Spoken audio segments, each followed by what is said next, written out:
just for the volume, I know I'm loud, but not all speakers are. If you could make your way a little closer to the front, a little closer to this front middle section, I think it'll improve the quality of the meeting for everyone. And at this time, I'm going to kick it over to our chairs.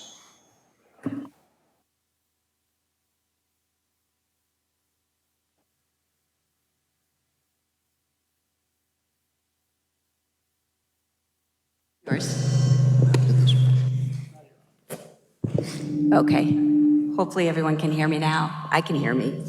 I'm actually going to defer the opening comments to my esteemed colleague, the host community for tonight's event, Mayor Elicker. So if you want to welcome in. Sure. Good evening, everyone. I just have a couple of quick comments. First of all, welcome to the first public hearing for the 119K Commission, and I wanted to thank CCM and the tri-chairs of the board. Mayor Carbone is kind of leading the charge here to focus on how we can address a real challenge that many in this room are already well aware of disconnected youth, and ensure that our young people have a brighter future and every opportunity to thrive. And looking around the room, there are many, many people that have been involved in this issue for a long time. We're grateful you're here. I would ask really quickly, can we give a round of applause to the facilities team at New Haven Public Schools for setting up this meeting today? We've got a lot of experts and a lot of conversations, so I'll hand it back to Mayor Carbone, but welcome for those who aren't from New Haven. Welcome to our wonderful, wonderful city. Thank you, Mayor. I'm very honored to be able to co-chair this very important commission of the CCM organization. When Joe DeLong reached out to me and said that we have a tremendous amount of data that has been collected by the Dalio Education Foundation that really puts it in the forefront for us that there is a significant crisis in the state of Connecticut. I believe it's a national crisis, but here in the state of Connecticut, the data has been collected. The towns have been counted. Every town is represented on where their at-risk population is, where their moderately disconnected students are, where significantly disconnected students are. So now the real work begins. Now is our opportunity to speak with the experts in their fields and listen to the stakeholders, those of you that took the time to come out tonight, to help us formulate a response to that data. Data is no good to anybody if we don't develop some action items and put those action items into play. So thank you for taking your time out to be with us this evening. Thank you to our panel of experts. At this point, I am going to turn this over to Andrew, and he'll start the forum. Thank you, Mayor. This commission, to Mayor Elicker's point, we are joining in the work that so many in this state are doing, have been doing for so long. Whether it's families, whether it's community leaders, educators, nonprofit leaders, system leaders of any order. We are joining in those efforts. And the mission of this commission is to ultimately develop a strategy, an actionable strategy over multiple years for what would it take for Connecticut to work together to get 60,000 young people back on track, meaning connected to education or employment. That's the purpose of this effort, by October, to develop a strategy. Why? Because to the mayor's point, we have a statewide crisis, a crisis that's impacting every town and every city, a crisis that requires us to work together.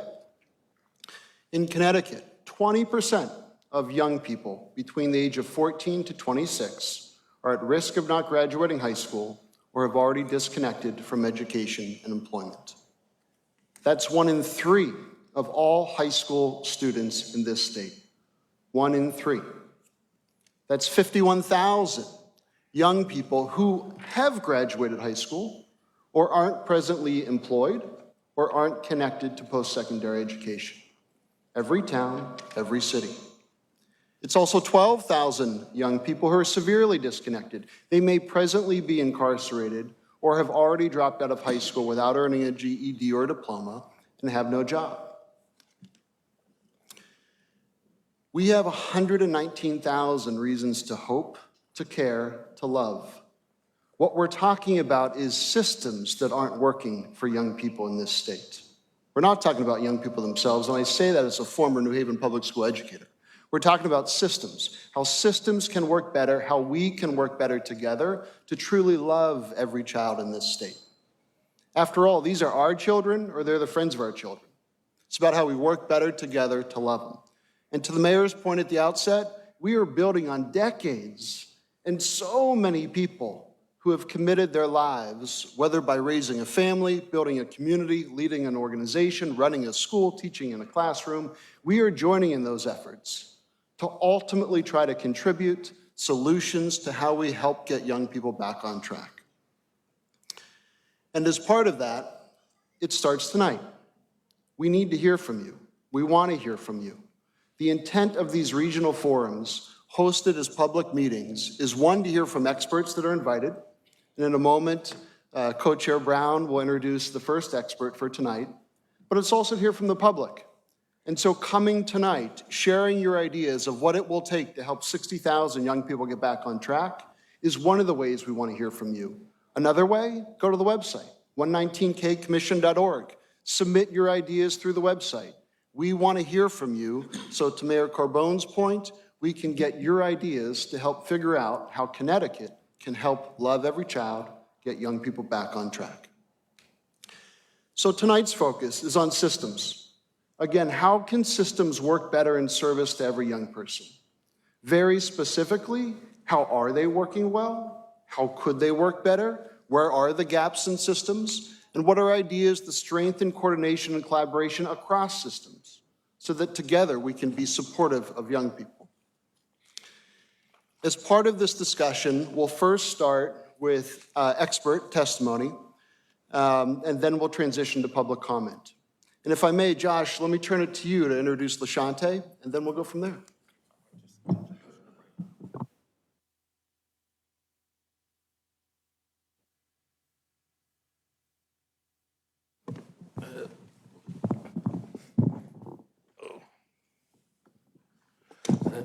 Hello, everyone. My name is Joshua Brown.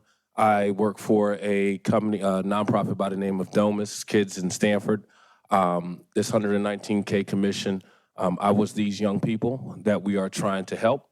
Little short story about myself. A lot of the things that we're talking about, like at-risk, disconnected, disengaged. 14 years of my life, I was homeless. So when I'm talking about homeless, I'm talking about living in shelters, cars, laundromats, you name it. Abandoned apartments, what we call now trap houses, crack houses. I was kicked out of the public schools in Stanford, the high schools. I fell kind of through the cracks. I ended up in juvenile detention. These are the kids that we're talking about. On another note, though, when I got connected to the right services, like the company that I work for today, I was able to work 10 years in retail banking. I became a vice president. I owned a few homes. I'll never be homeless again. I paid my homes off already. I got a small trucking business that I'm operating right now that's doing well. And my mission and my goal is to also hire those that were just like me. And that's what I'm doing right now, also with the nonprofit that I work in. So when I was selected to be on this commission, I take it very serious. I was one of the people that could have ended up incarcerated for the rest of my life at one time, but I made a choice, and I had some support to support me in that choice that I made. So this is important. I want to hear from the people that have the ideas, what systems are not working. Don't be ashamed. Don't be afraid. And now I'm going to introduce Mrs. LaShante James, who is the assistant principal at Brian McMahon High School. Thank you, Josh.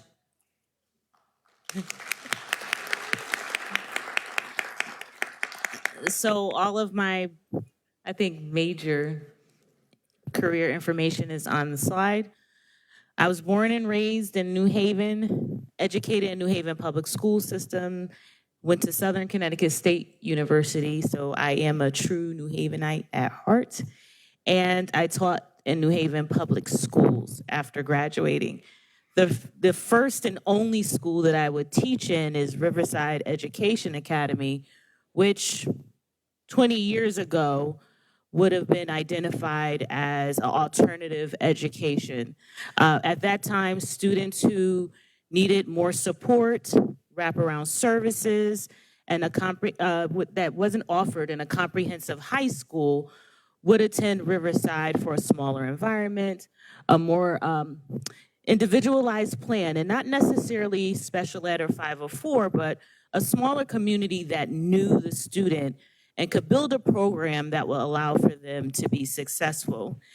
The type of student that would attend Riverside at that time is different from the 119,000 we are talking about today. The profile of the student has changed over the last 20 years, and some of that has been accelerated by COVID, but also some of the influx of new immigrants we are seeing in Connecticut.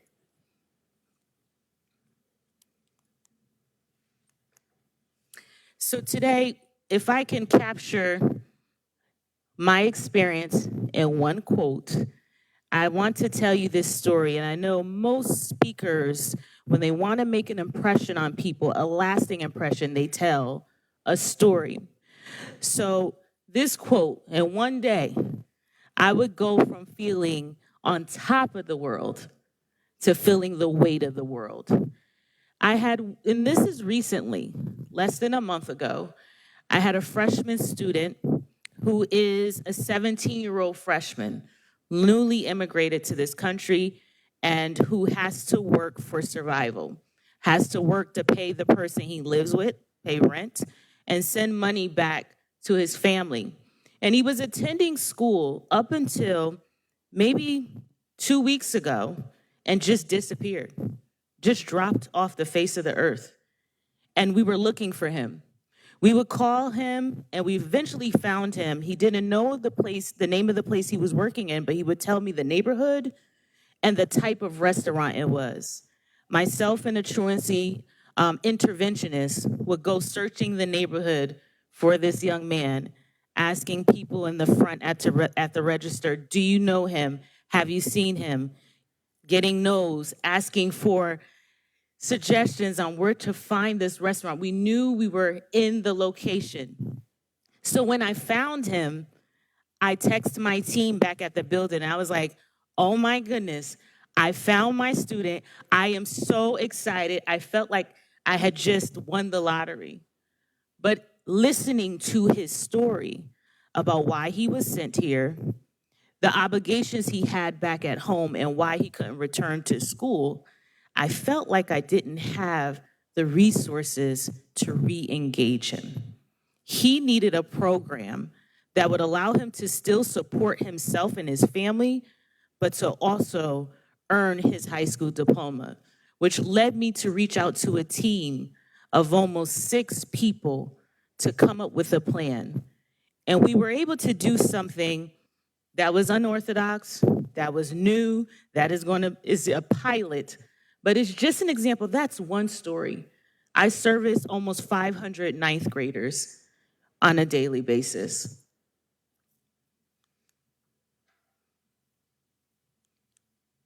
So we talk about who these kids are, right? How do we identify the neediest students that come into our systems?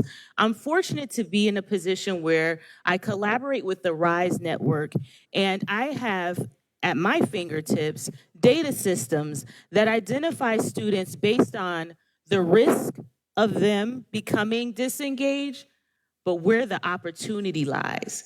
So there's one thing to look at, the opportunities or the risk of students becoming disengaged, but when you know where to look for opportunities to keep them engaged, it's very powerful. So these are the data markers we look for when we have incoming ninth graders into our system. They're usually more than 10% absent from the year, which means they're chronically absent, less than 90% present. They have failed more than one class, and also they have experienced multiple discipline issues. We just heard Josh talk about being expelled or suspended so much that they're not in the classroom, and oftentimes they don't feel welcome in the building. So these are students with this type of history And when they have 2 or more of these indicators, I know coming into my building, this is someone that will need extra support. This type of data is not always offered. It wasn't something that I had as a teacher 20 years ago, but I will tell you, the principal I served under, she would meet with every single family one-on-one and get every single family story and every student story. And she knew what they would need coming into her building at Riverside.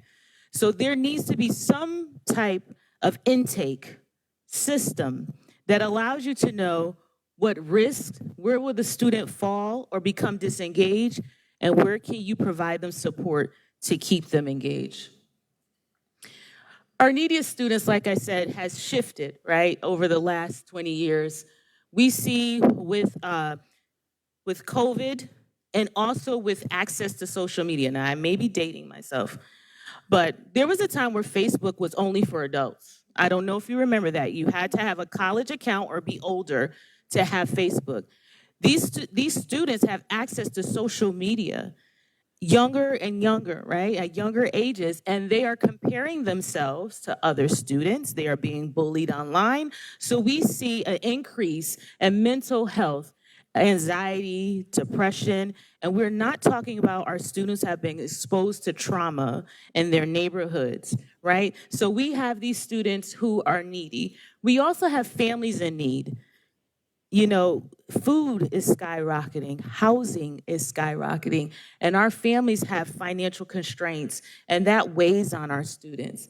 And then you have an influx of students with, language barriers, cultural barriers. They don't know the educational system here in the States, and they are the ones we are seeing the profile of our neediest students coming into school. So what does this look like?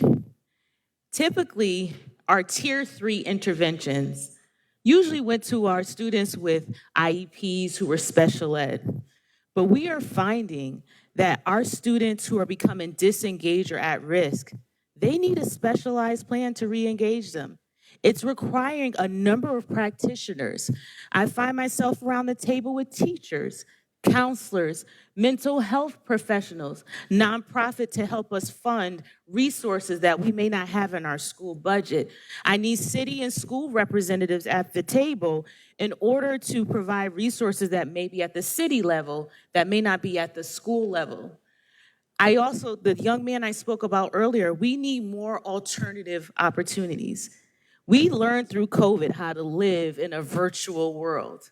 We have tools at our fingertips, but we need the resources to develop hybrid learning programs, possibilities for apprenticeship, for students to learn core classes and then eventually accrue credits in some type of field, or maybe even earn income in an internship, because more and more we are seeing our young people contributing to the household to help their families make ends meet.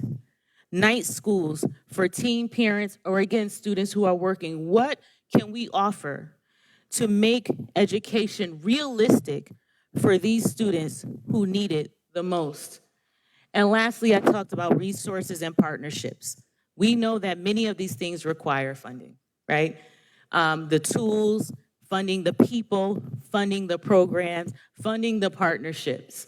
And what that looks like, we have a food pantry, right, that we feed families and students from.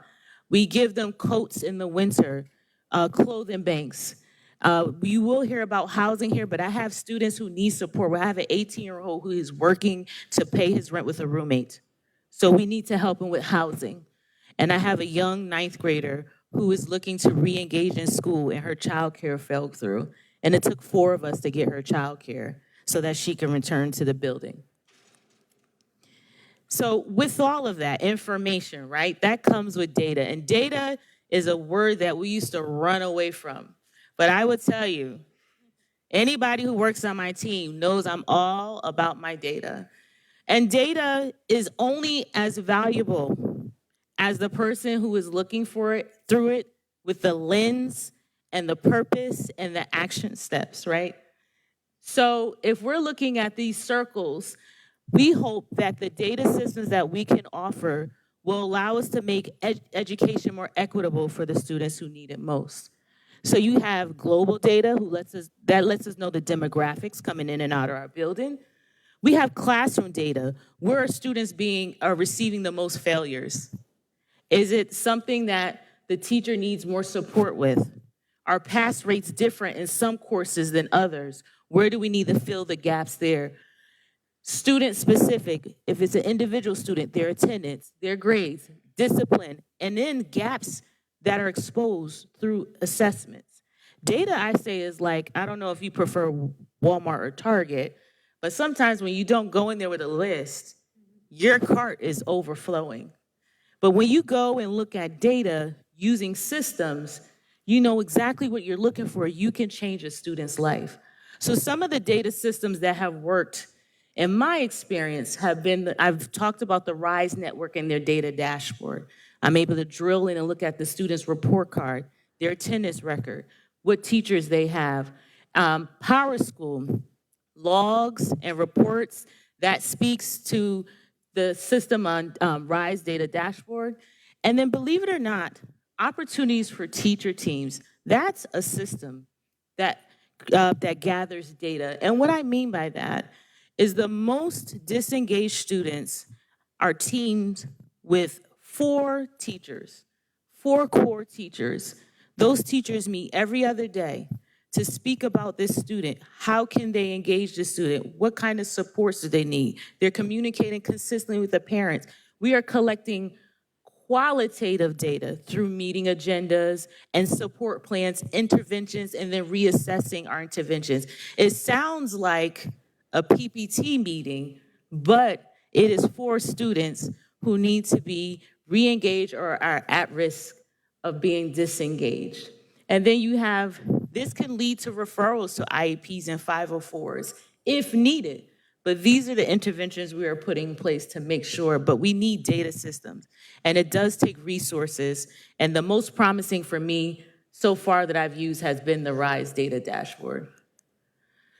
And just looking at, so now we've talked about all the things like the holes, right? But what are some of the things that can help fill the gaps or solutions, preventative solutions? We know that transitions are difficult for all kids. Change is difficult.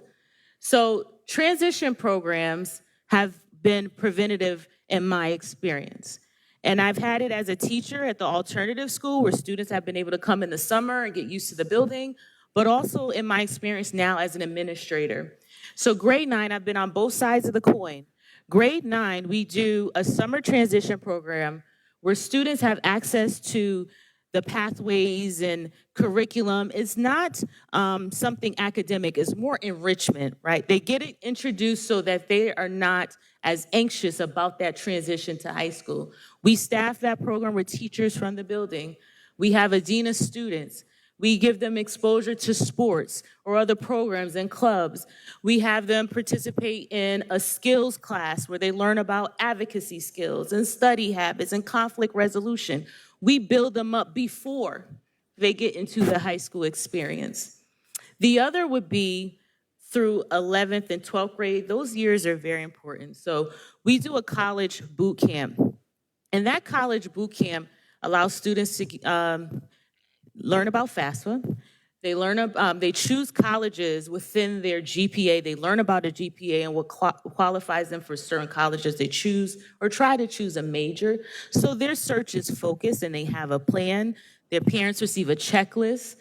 So they go into 12th grade having a plan on how they want to move forward.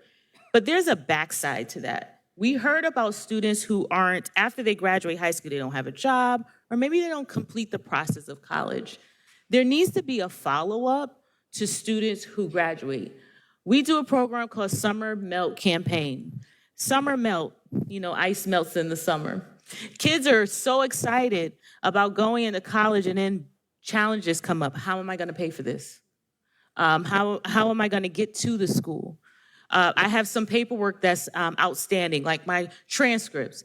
There's one individual who follows up with that student and makes sure that they close all the loopholes and make that transition into college. So 11th and 12th grade transitions are really important as well. One thing I created when I was in charge of 12th grade was called a task force. We keep talking about these teams. Teams are very important to serving this demographic of student. So my team would have caseloads of students. We would get them funding for education, and we would make sure if they didn't have access to FAFSA, they had access to other funding. And there was one person responsible for following up with that family or that student. And it was a way for them to build a relationship. You know, paying for college is very personal. You have to share your financial information. So we created a team where each family, each student had a trusted adult to help them with that post-secondary planning. And every student, we make a goal of 100% of students will graduate with a plan, whether that's working, whether that's going to a school. And again, I referenced the dashboard. The data dashboard holds those plans for people on that team, the counselor, the administrator, the family to reference. And I really would say, in all the years I've been in education, interdisciplinary teams have been essential to providing support and being proactive to students. We share things that work. Maybe that student has a rapport with one other person, and that person can be the one to re-engage that student. So having wraparound services and an interdisciplinary team to support that student is really important. So that concludes my slides, and I'm available for questions.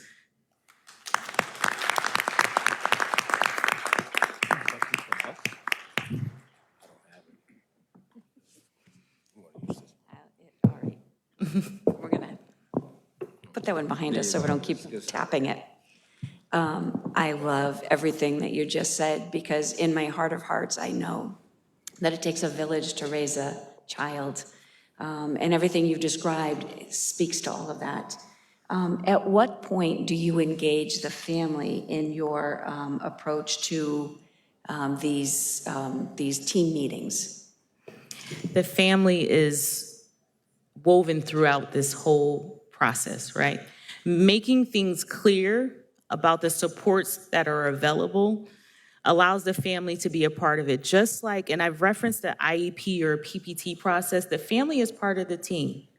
I actually build out days. So there are days where we're looking at students' actual grades and things like that. And there are days where I carve out time for teachers to have conversations with parents and log what those conversations are. Case in point today, I had a teacher send me 5 bullet points. These are the parents that haven't been able to access Power School to support their child. Can we follow up? This is what I gathered from our conversation. Parents receive emails from me all the time. Clear deadlines on when work is due, marking period ends. I'm concerned about your child's attendance. And I monitor students' attendance continuously. And if a student hits a point where I'm like, oh, they're at risk of becoming chronically absent, I say to a parent, I need to talk to you. It could be on the phone, virtual, or in person, but I really need to speak to you because this is important. And that usually allows the parent to engage. So I'm constantly trying to give the parent a voice in this process, and it brings to light what they need, like what the support needs, because there's no cookie cutter answer. So a lot of times with these extreme cases, you really have to get the profile of the student and the needs of the parent. So it's really helpful to have a continuous relationship. Just as a follow-up, it's more of a comment than a question. I love taking a PPT or an IEP approach for regular education, particularly when you're talking about these students that are at risk. So while they may not need those special education services, they do need all those other supports and wraparound services. So great work, and I loved listening to you. I had a question with the follow-up. So how do you guys do the follow-ups when they do leave? So I know, like, you were talking about the ones that they go off, they don't go to college, or they don't have a job when they leave high school. Like, how's the follow-up with them? And is that impacted in the whole public schools, or is that just Brian McMahon? I think that's a gap, right, in the system. It depends on the resources you have and the staffing you have. So we have kids who develop a rapport. I'll give you an example with our truancy interventionists. And I had a student this year who texted the truancy intervention and said, I'm ready to re-engage in school. What do I need to do? or we'll have students just show up, but there isn't a clear system to re-engage a student once they have left. And I think that is a gap that needs to be filled, and it's a great point to bring up. Unless they have an established rapport or relationship with someone in the building who's working on them, there isn't a clear plan on how to bring them back.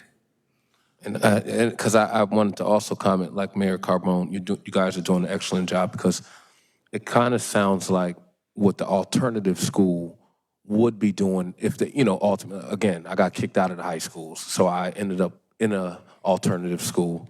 Shoot, that's the reason why I even got my driver's license today. My family advocate brought me to the test. But anyway, make a long story, there's a lot of kids that's gonna fall off the spectrum, when they get out of high school, no job, no education.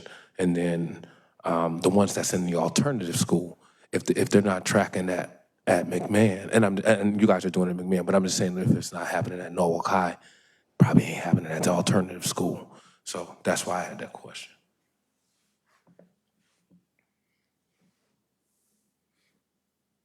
Any other questions?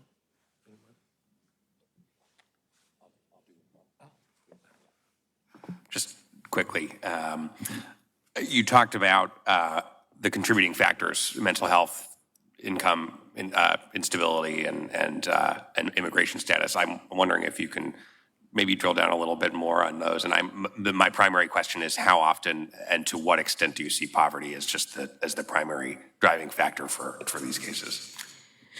So I think it looks different depending on the district you're in. I'm in a district where we have a large spectrum. You have very wealthy families, and then you have families who are in extreme poverty. So I would say most of the time, you wouldn't believe the amount of mental health referrals we've had to make. And we've been fortunate with some of the partnerships the district has made. I know many districts or schools do school health or base health clinics. Even with having a school-based health clinic, we still have a waiting list. So we have 2 additional partnerships, two that are housed in the building in addition to the school-based health clinic to service families that need that support. In terms of poverty, I would say there's a significant number of students who benefit from our food pantry, but it's a smaller number of families that need the financial support, let's say, through McKinney-Vento or through rent assistance. There's a smaller group of families that are very, it's like individual case by cases, but more students do, in terms of food insecurity, take advantage of the food pantry we have in the school, and it's pretty large. Mm-hmm.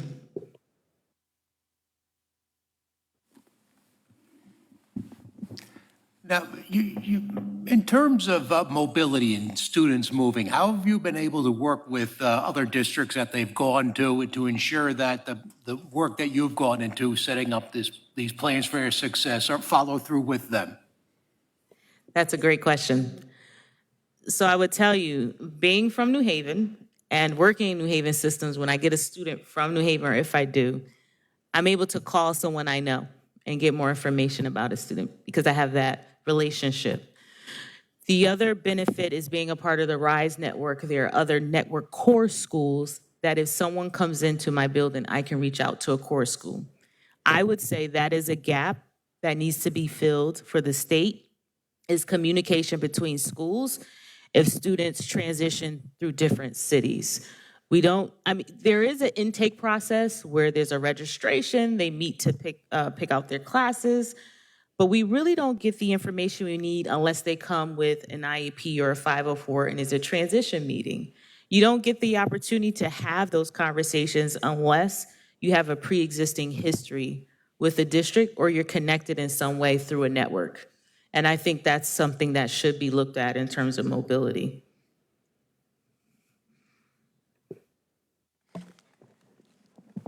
So another question occurred to me. The amount of time that your team spends, teachers, they're on hands, and this obviously takes time away from the teaching day. How do you address that? You know, with planning prep periods? How do you build that into your schedule? And are there contractual obligations that school districts have to consider? Absolutely. So the work that students commit to this is considered a duty. I mean, teachers, is considered a duty. This is more important than a teacher doing hall duty, right? If we have a teacher on a team doing this work, it takes the place of another kind of duty, like CAF duty, hall duty, and they still receive the preps they are supposed to get according to their contract. So it really is up to the scheduler to build out a schedule that allows for a common time for these teachers to meet. And it's within their meeting time. So in my schedule, it's like 45 minutes, and they do it every other day. As the admin, I look at each teacher's schedule and I find that common time and make sure that it's in their program. So it's up to the team that does scheduling and the administrator to make sure the schedule fits together, but it should be scheduled out. You can go, Mayor. Oh, thanks. I think this is going to kind of question that ultimately all the experts here, I hope, cover. The whole purpose of this is to come out of this and a number of other sessions and testimony with strong recommendations of what we need to do to improve what we're already doing. If you were in our shoes, what would those recommendations be? What do you think, and like briefly, are the couple of things, and more funding, regionalizing school, like what is it that we need to do big picture to change our system to improve the lives of our young people? Sure, and my work is called a change idea, right? So there are probably 3 things I really would recommend. You need to have a team that's built to support the students and a data system that identifies the students who need the most support. I get to look through that data, the risk and opportunity data, and I handpick the students for my teachers to support. At this time, we have 120 kids we target. And I'm very strategic with that because our multi-language learners, they receive support already in their program. Our special ed students receive support in their program. I want to capture those kids who aren't receiving anything. So there are 120 students split between 2 teams. So I would say teams, data systems that help track and support these students. And the other thing I would earmark is some type of transition support. That has been groundbreaking. We found that the 9th grade students for this year are trending better who went to the summer transition program than the students who did not. And it doesn't matter what their academic ability is. It's that early jumpstart and exposure to high school and planning. That was really important. And again, with the graduation, plans, that transition on in. So if you're going to put your resources behind something, giving the team what they need in data sources, having the resources to have some type of transition support, and planning systems that allow teachers to meet. When I heard you talk about teams, Ms. James, would you agree, or would you say if you had a team in your school specifically for those needs there, so like a family advocacy team, where these people actually go out and they're visiting the homes, they're following up with those that leave school, like we were talking about, that don't have a job yet or don't have education? Do you agree that, and I don't know if we put this in everybody's policy, or I'm not the politician, but having actually a team geared towards that, and I don't know how the funding would come, whether it has to be private or from the city, but would that help you in your cause? I think a re-engagement team absolutely would be helpful. If I were picking my highest levers, this is what I found. Funding for a truancy interventionist or someone to lead home visits has been really important. Having someone to oversee that and create some kind of protocol or system has been really important. For example, we have a referral system. I meet with the person. We choose which home visits are really important at this time.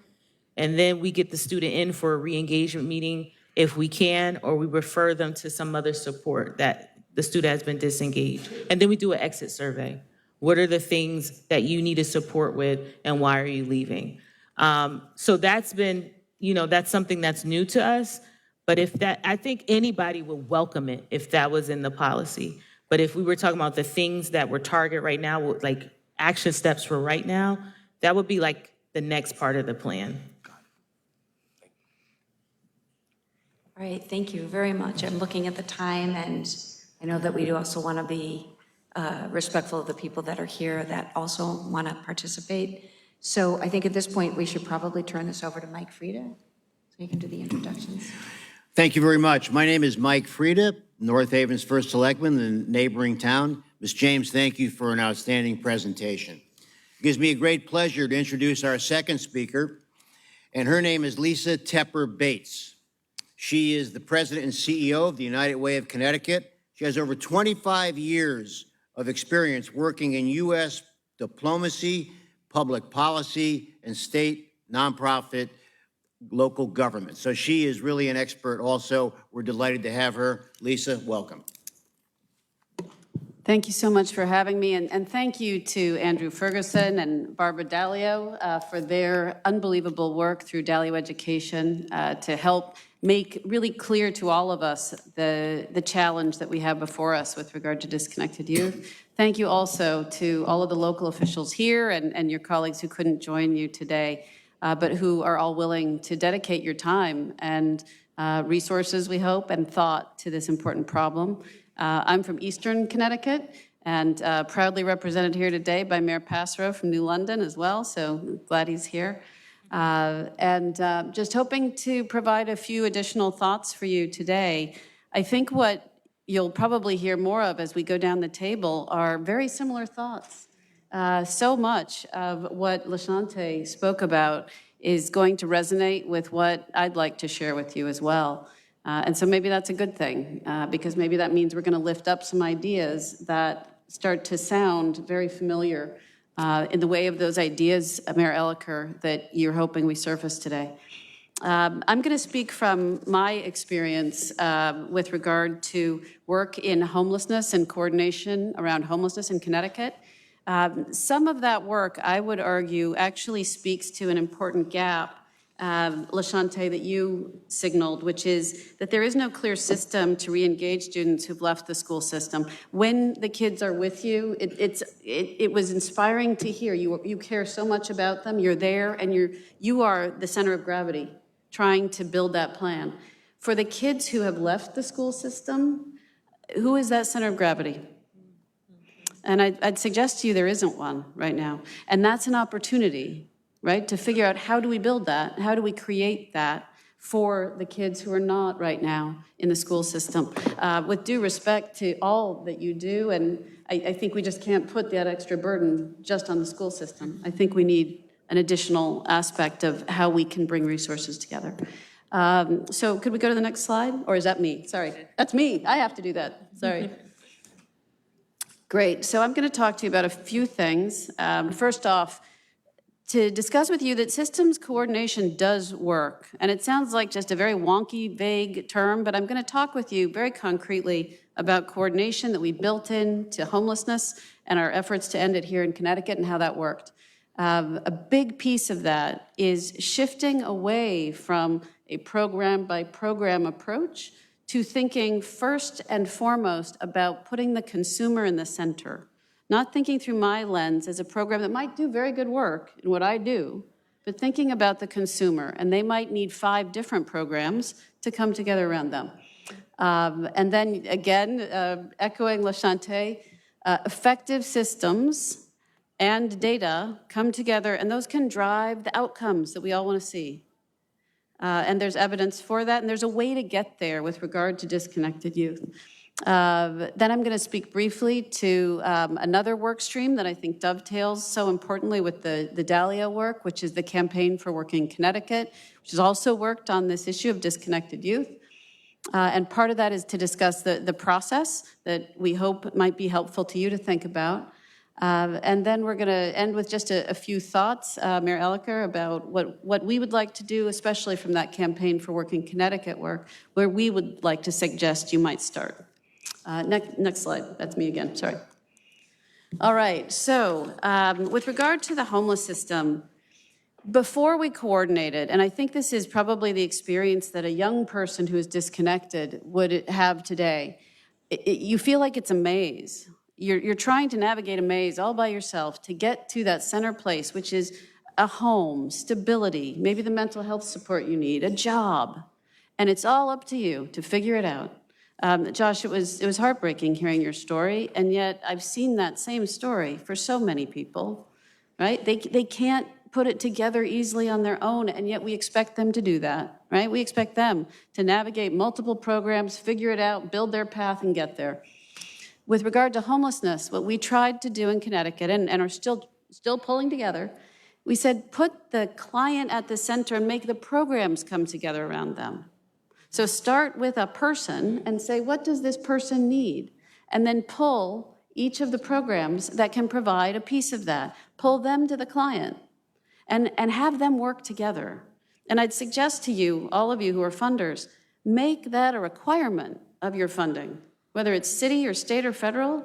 Tell them, if I'm funding you for a piece of it, that's great, and please do that. And you must coordinate with your colleagues who do other pieces. I expect that of you, right?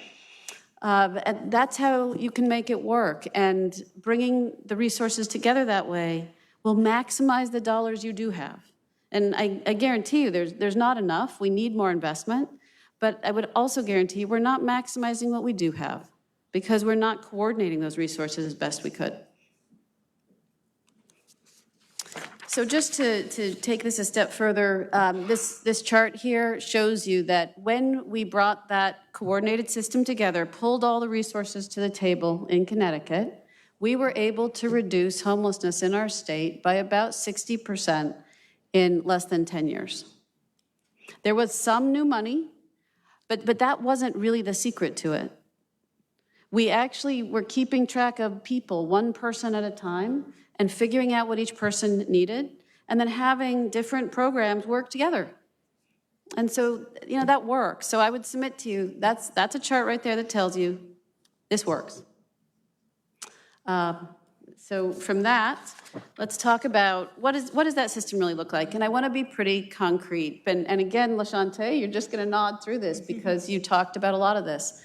The first attribute of a coordinated system is pulling all the stakeholders together into one place, sharing that data, aligning on priorities, sharing goals. Everybody's looking at the same problem, the same way, the same metrics. And so that rolls into the data. Services coordinated, again, have everybody working from the same sheet of music around the person. Also having a willingness in a system to really be careful to know what works and what doesn't, what you have and what you don't have. And there may be some things you've done for a long time, but maybe they don't really work. So be bold enough to say, stop doing what doesn't work, invest more in what does work. Willing to listen to the voices of those who are affected, the people with life experience, so important. You can't plan a system, you can't take those steps needed unless you're listening to the families or to that young person. They have to be part of building the system. And finally, it's really important to understand coordination doesn't happen by itself. You do have to invest in it. It is its own work. And so just understand that and be ready for that. So application to the 119 campaign, 119K campaign. Just want to frame this out, understanding that opportunity youth or disconnected youth, they are ready to strive for success. They want success, they want stability. But we need to understand that they are trying to piece it together, living in these chasms, getting lost along the way. We also need to understand that a lot of these kids, we know they are disproportionately young people of color, and they are trying to enter a workforce that is already defined by inequities. So also just accept that as a piece of the puzzle. One of the issues we've got to contend with is the fact that we don't have a plan. We're here to talk about building a plan. But know also that we don't even really have a map of all of the resources that we want to pull to the table, either at a statewide level or at a city or town or regional level.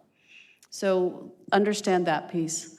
And these challenges have to be at the forefront of not only our public systems, but our private systems, nonprofits, state, city resources. They all have to come together and be around that table together. So the Campaign for Working Connecticut, and this is a little bit of a plug. I hope some of you will get to read the paper that are partners in this effort. This is a 75 partner effort. Some of them are workforce investment boards. Others are workforce-oriented nonprofits. It's a broad partnership. And we came together in 2023 around this same question, which we called at the time Opportunity Youth, but indeed it's Disconnected Youth. And we had a process through which we engaged some of the best players, including Domus, to understand their success, to understand what they identified as challenges.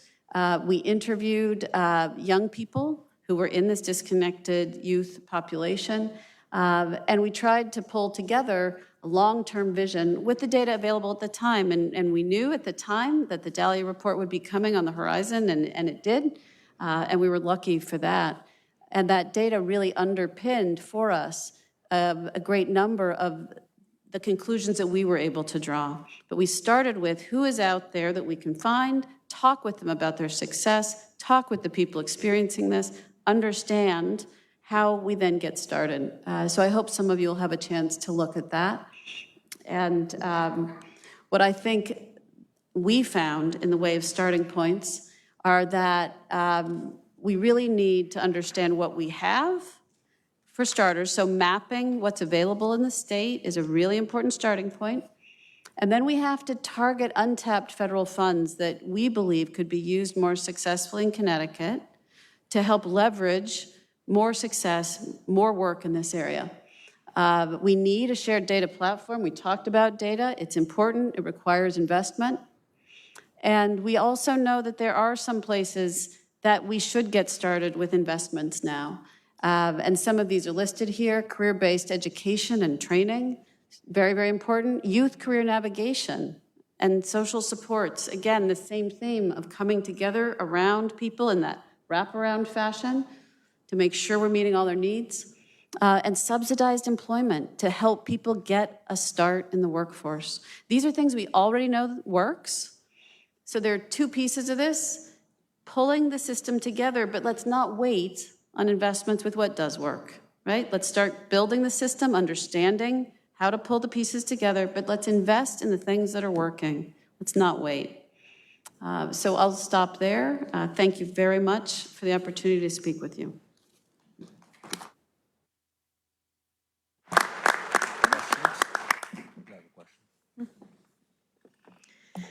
All right, I feel like I always have to start it off. So I greatly appreciate that you honed in on collaboration and coordination of services. I know in the city of Torrington, we're only 35,000 in population, but we have so many service providers that are doing the same thing. They're vying for the same pots of money to support their agencies. I did take some of my ARPA money that I received and set it aside to do a feasibility study as to how we do that. How do we get them to coordinate, collaborate, and maybe even co-locate? That's a challenge. How do you recommend that be approached? So with regard to homelessness, we had tremendous leadership from the federal level.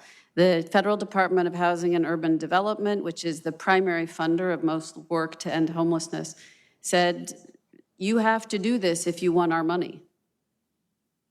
That was it. Now, that's a hard message sometimes for people to hear. I ran a small nonprofit. You know, you don't go around looking for somebody to tell you how to do your work.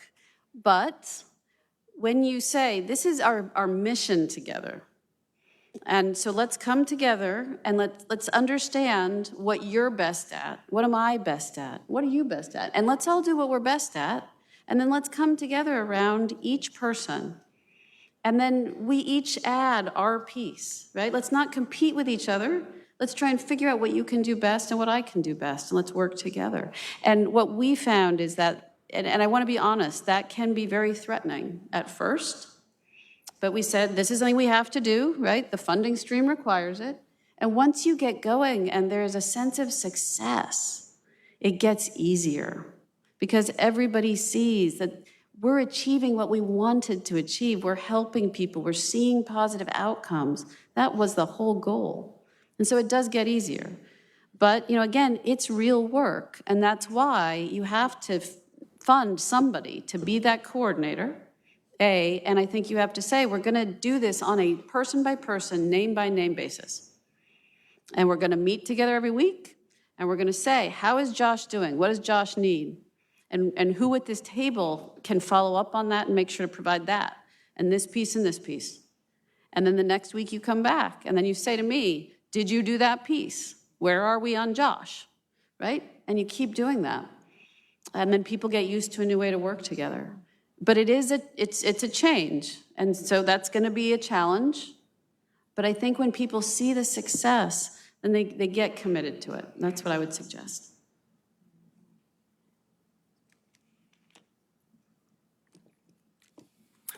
I loved, first of all, what you said about reading from the same sheet of music, because I think that is just a very apt metaphor to a lot of the work that we do in local government and in these fields.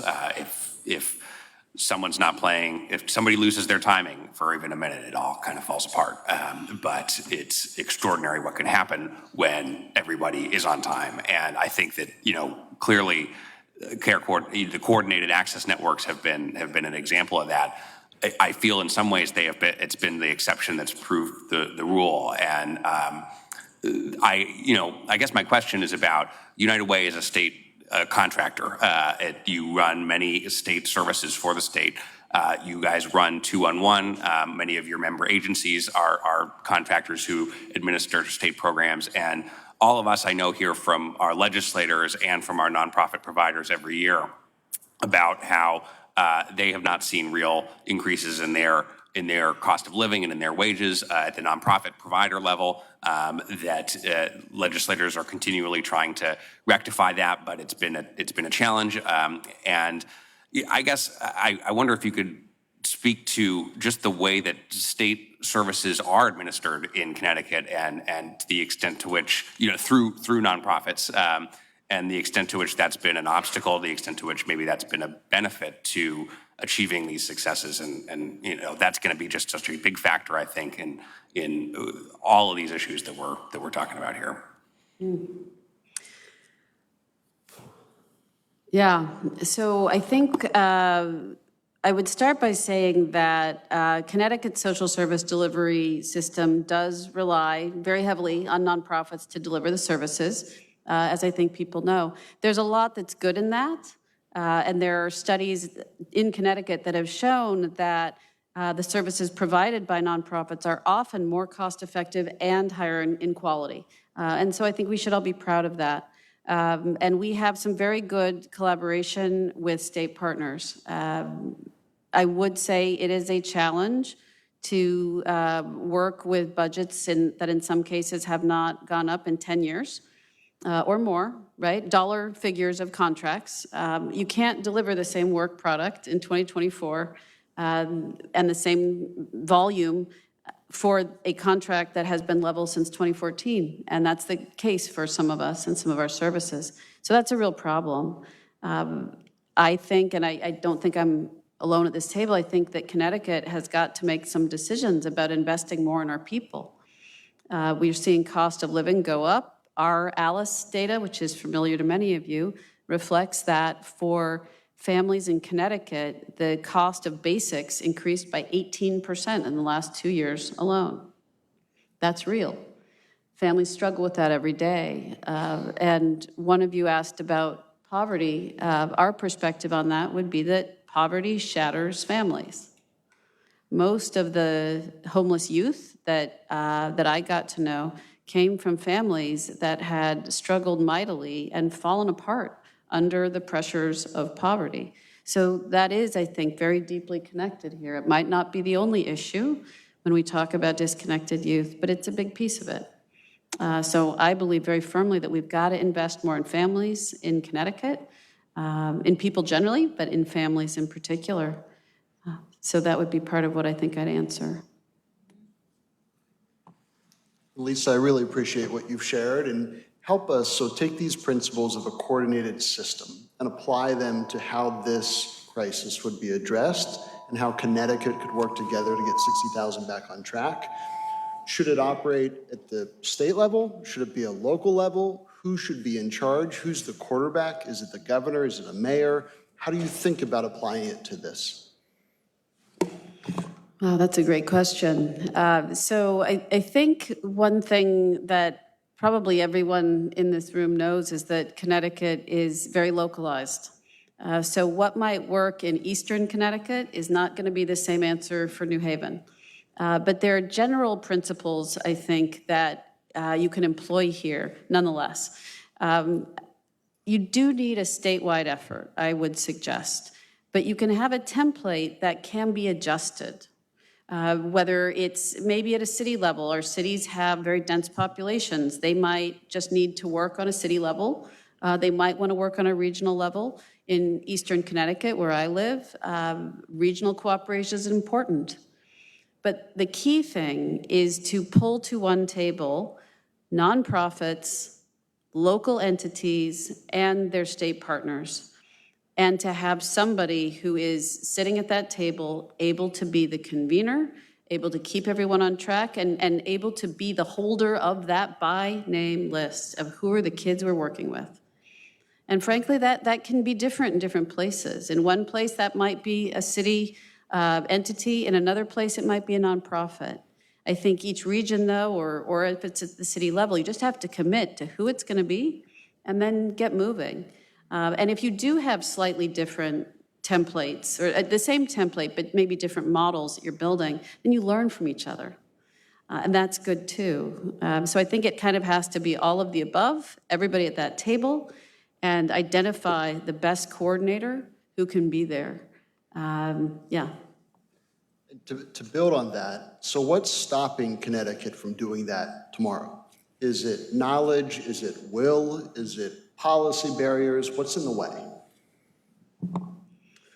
It's a great question. I think that probably what stands in the way is that everybody who is already doing a piece of this work is working flat out. And coordination and working differently feels like a whole new task that you're giving them, and that's hard. And again, that's something that I think you can ease if you introduce some new resource in the way of coordination that can help make that a little easier for them. But I do think that everybody's working as hard as they can. That's not the issue. It's how do we ease a transition to working differently?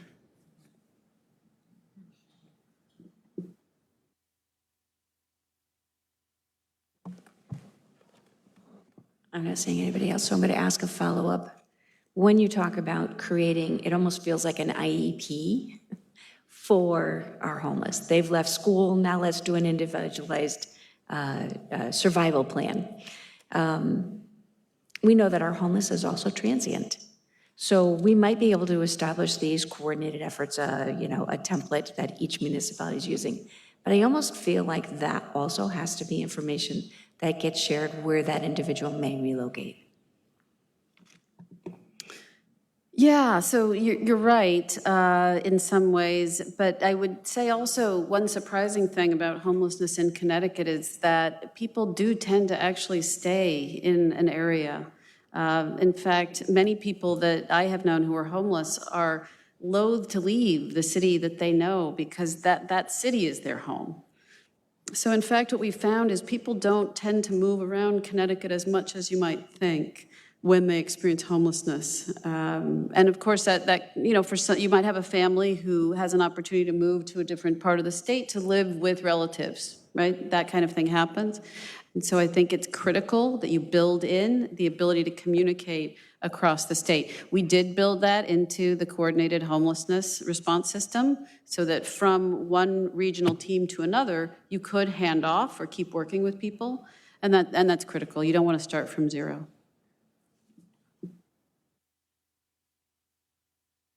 I had a quick question. I thought your point about there's no center of gravity once someone leaves the school system was a good one. What do you think would be an effective way to create that center of gravity? What is the point organization that would be appropriate? Is it expanding the role of public schools? Is it some nonprofit? Is it some other entity? I would also ask LaShante her thought on that, but from my perspective, I think our schools have so much on their hands already that I don't know if it's fair to also ask them to do that. I don't know if that would be the same response.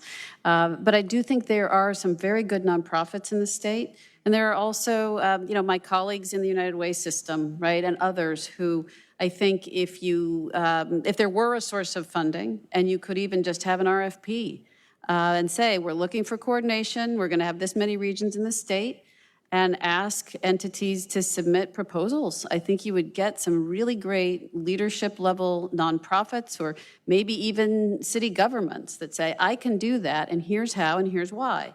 And again, it might be different in different parts of the state. I think that's okay. I think you would describe what you're looking for, and you'd get some very good proposals that might look different, but would deliver the same quality.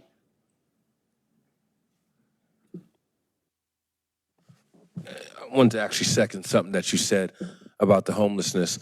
And usually this is the case, as she was saying, someone can be homeless in the same city for almost 14 years, and they're not likely to move unless there is some secure place, or let's just say they move outside of the city and they're staying with a cousin, and that cousin is on Section 8.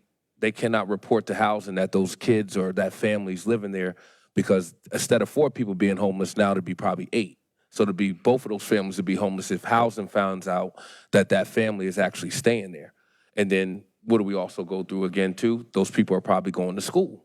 So they're going to school and they're probably having about 300 absences in that same city because of this homeless problem and a bunch of other things. So I wanted to second what you were saying about that, and also to go back on my question about the schools. It's the schools have a lot, and that's why I was saying, did you think that it would be, when we're saying contracting with nonprofits or coming together with a team, having a team that's in these schools to address those issues? Because that's great. I mean, y'all doing an amazing job with the teachers, the administrators, but you're one person. You're a school. So having that outside, a nonprofit or whoever's doing the work, come in the city or whoever funds it to make it happen. That's why I was asking that question too. Any other questions?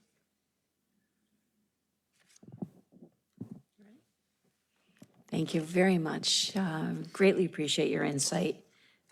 Certainly some great takeaways from my perspective, and I'm sure the commission will agree.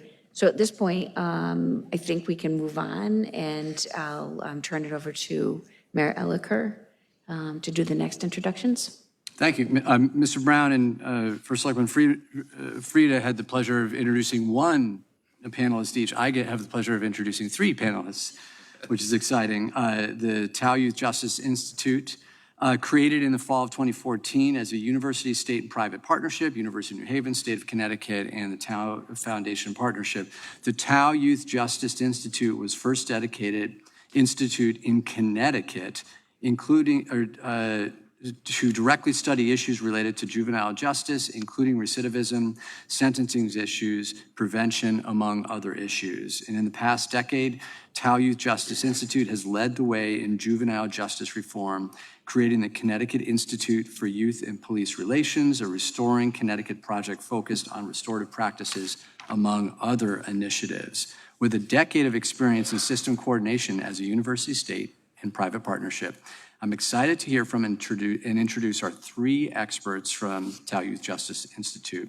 First, Erica Nowakowski, who is the current executive director of the Tao Youth Justice Institute. The prior executive director, William Carbone, and the director of research from Tao Youth Justice Institute, Dr. Danielle Cooper. So thank you so much for being with us, and I'll turn it over to the 3 of you.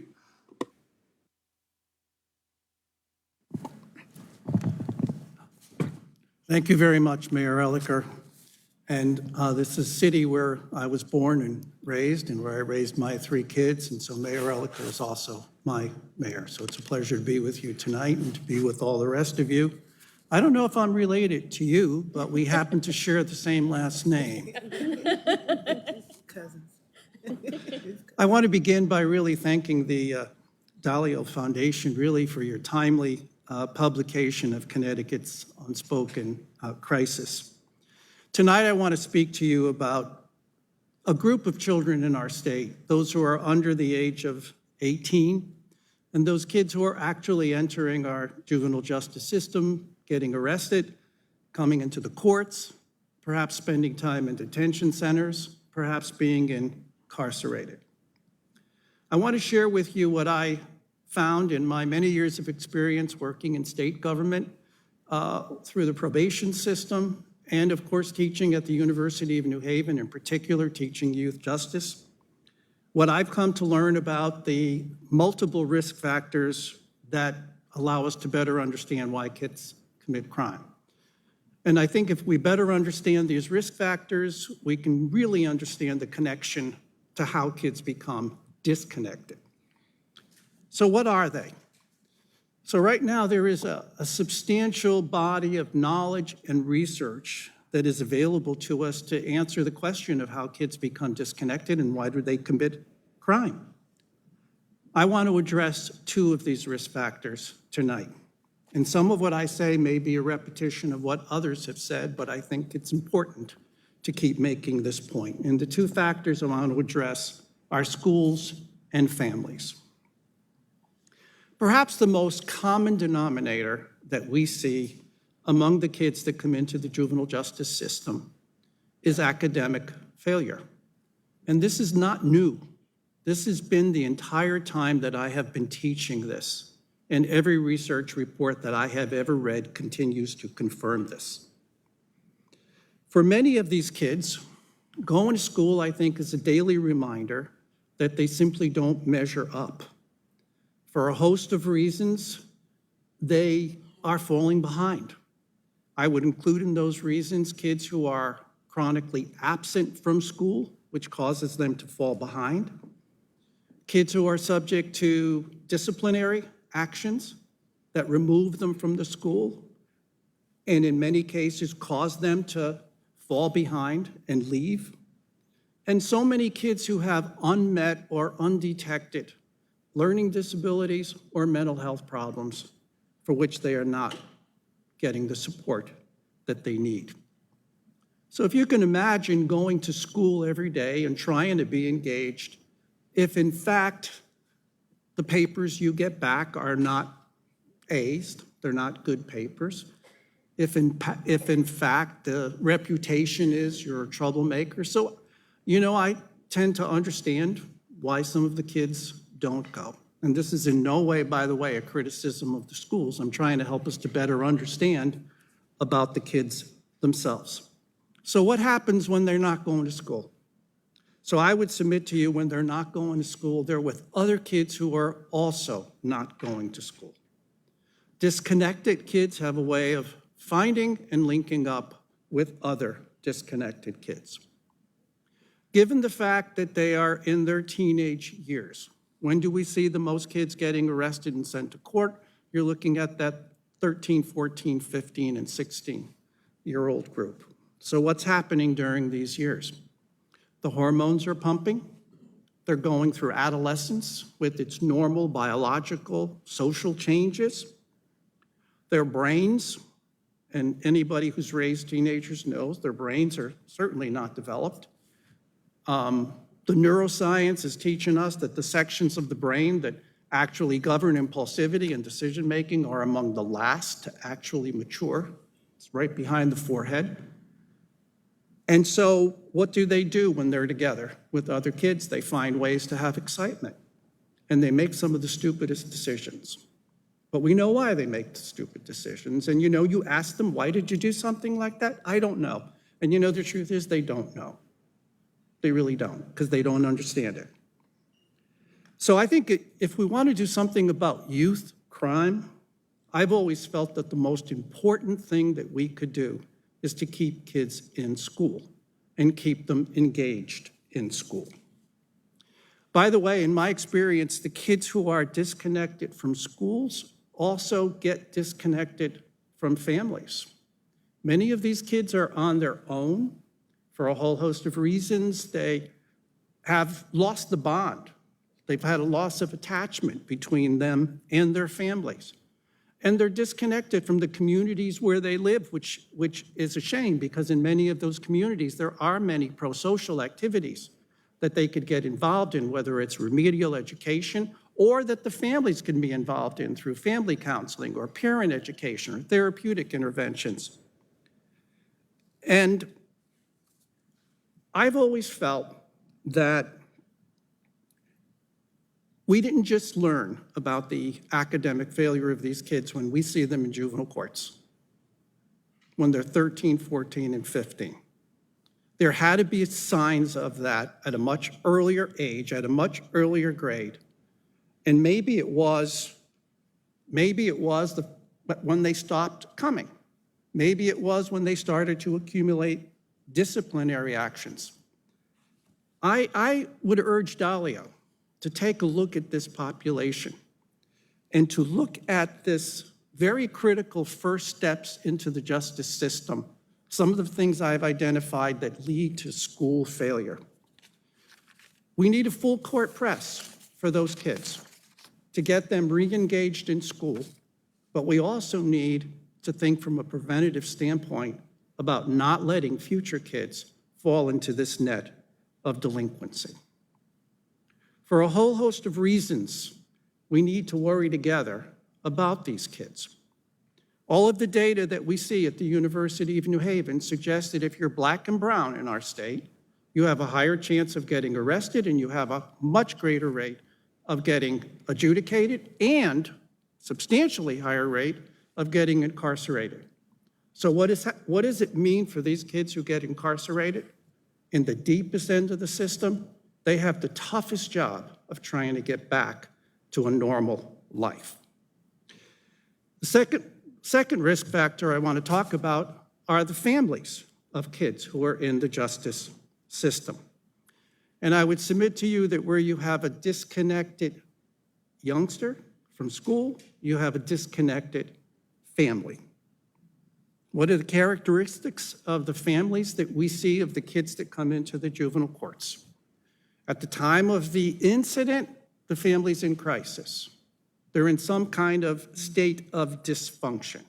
There's evidence of abuse, evidence of neglect, abandonment.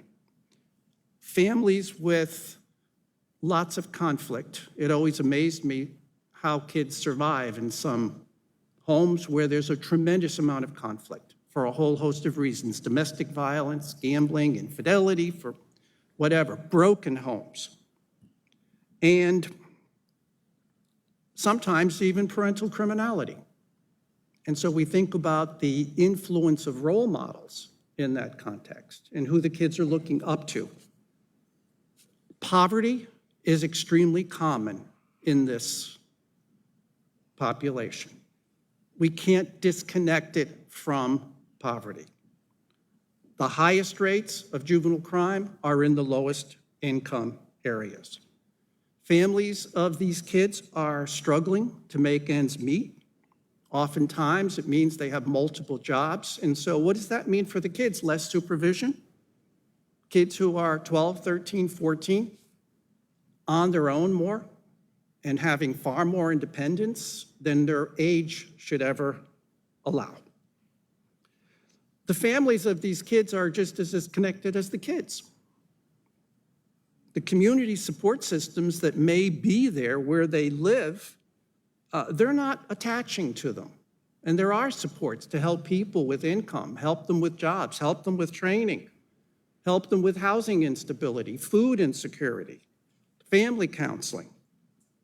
But unless you're attached to them and unless it's being monitored, it doesn't happen. Many of these families are quite isolated. They are, I would say, also lack the means to navigate the many systems that they would need to navigate in order to get help. So I would suggest that in addition to the kids who start to fall behind in school, we let that school incident help us to look at the larger ecology of this child, which includes his school, his family, and his larger community. Let the incident of faltering attendance or discipline problems alert us that we have a family that is in crisis that needs a larger solution. I really liked what Ms. James said about the notion of some kind of interdisciplinary team, some way of bringing public and private resources together around this family that many agencies may have in common. I think there needs to be overall better systems of accountability as well for both the quality of the services that we offer these families and the outcomes that we get from this. I think you can certainly count as you go forward and figure out what needs to be done here. Our institute is here. We're very happy to work with the Dalio Foundation, to work with the mayors, and work with any other entities, because ultimately we'd love to see ourselves out of business. We want to make sure that we prevent kids from getting into the net of the juvenile justice system.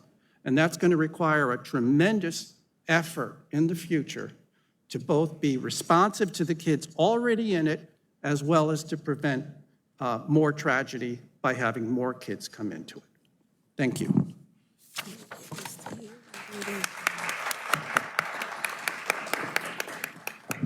Thank you, Bill. You've set us up perfectly because, first of all, Erica Nowakowski, Executive Director of the Child Youth Justice Institute, and I want to speak on the approaches to system work, right? To how we can address, and first of all, how we can prevent our children from being disconnected and prevent them from becoming involved in the justice system, being homeless and or being expelled or truant or chronically absent from school, right? And to me, the work that we do at the Child Youth Justice Institute is all focused on multi-system partnership. So when the questions were asked about, what can we do? Who should it be that helps to lead this? It has to be all of us at the table to help to lead, to come together. So when you spoke, Lisa, around this team approach, this is team coordination is absolutely critical, that we have that to be able to address the needs within each of the communities, and then at the broader level, we expand that. Not only are we addressing it within that particular school, within that particular part of the community, but the larger community, and then at the state level as well. So system partnership, multi-system partnership is very much needed to address the disconnect, to re-engage our young people back into a healthy environment, be it at school, be it at home, be it socially. And so I want to speak a little bit about some of the work that we've been doing that hopefully can address some of these strategies of multi-system partnership.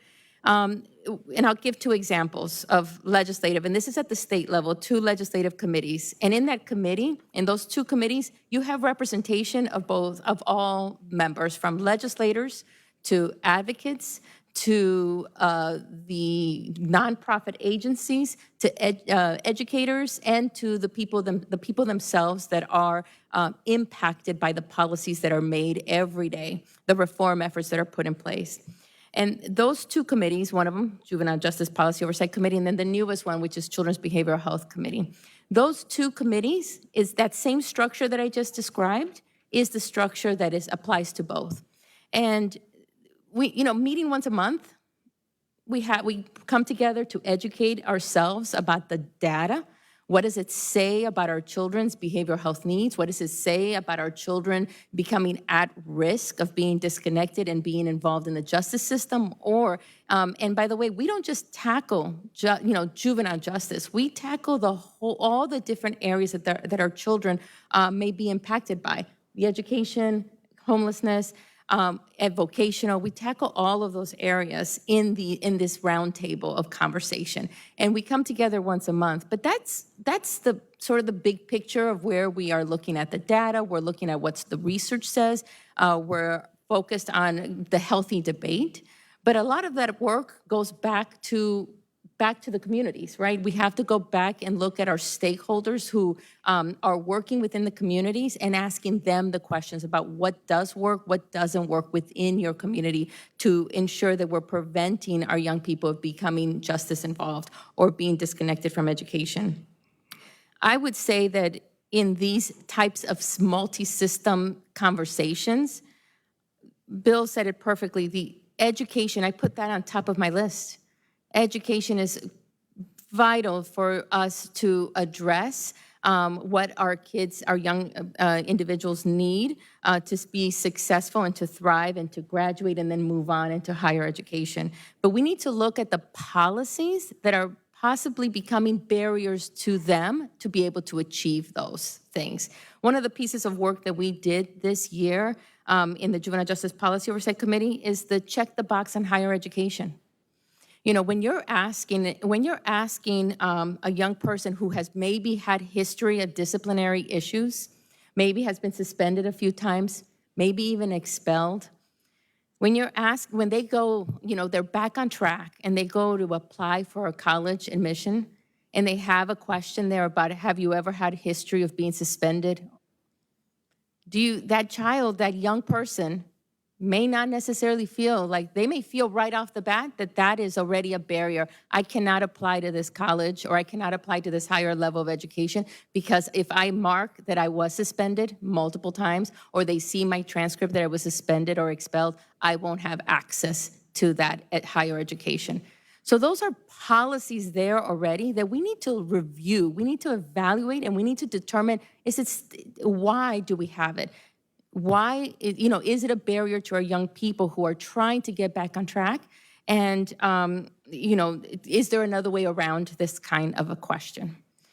To ensure that, and I understand it's to ensure the safety of the community at the higher ed level, but we should ask the question, you know, how is that maybe preventing our young people from applying to higher education?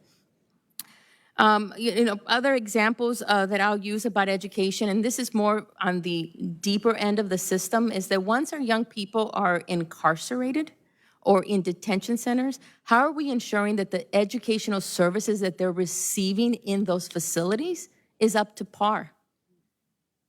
How are we ensuring that once they transition out of those facilities, that the educational records have been transferred to you? How do we ensure that your district is engaged in having conversations with the facilities and the staff there to ensure that that young person transitions back into an educational setting?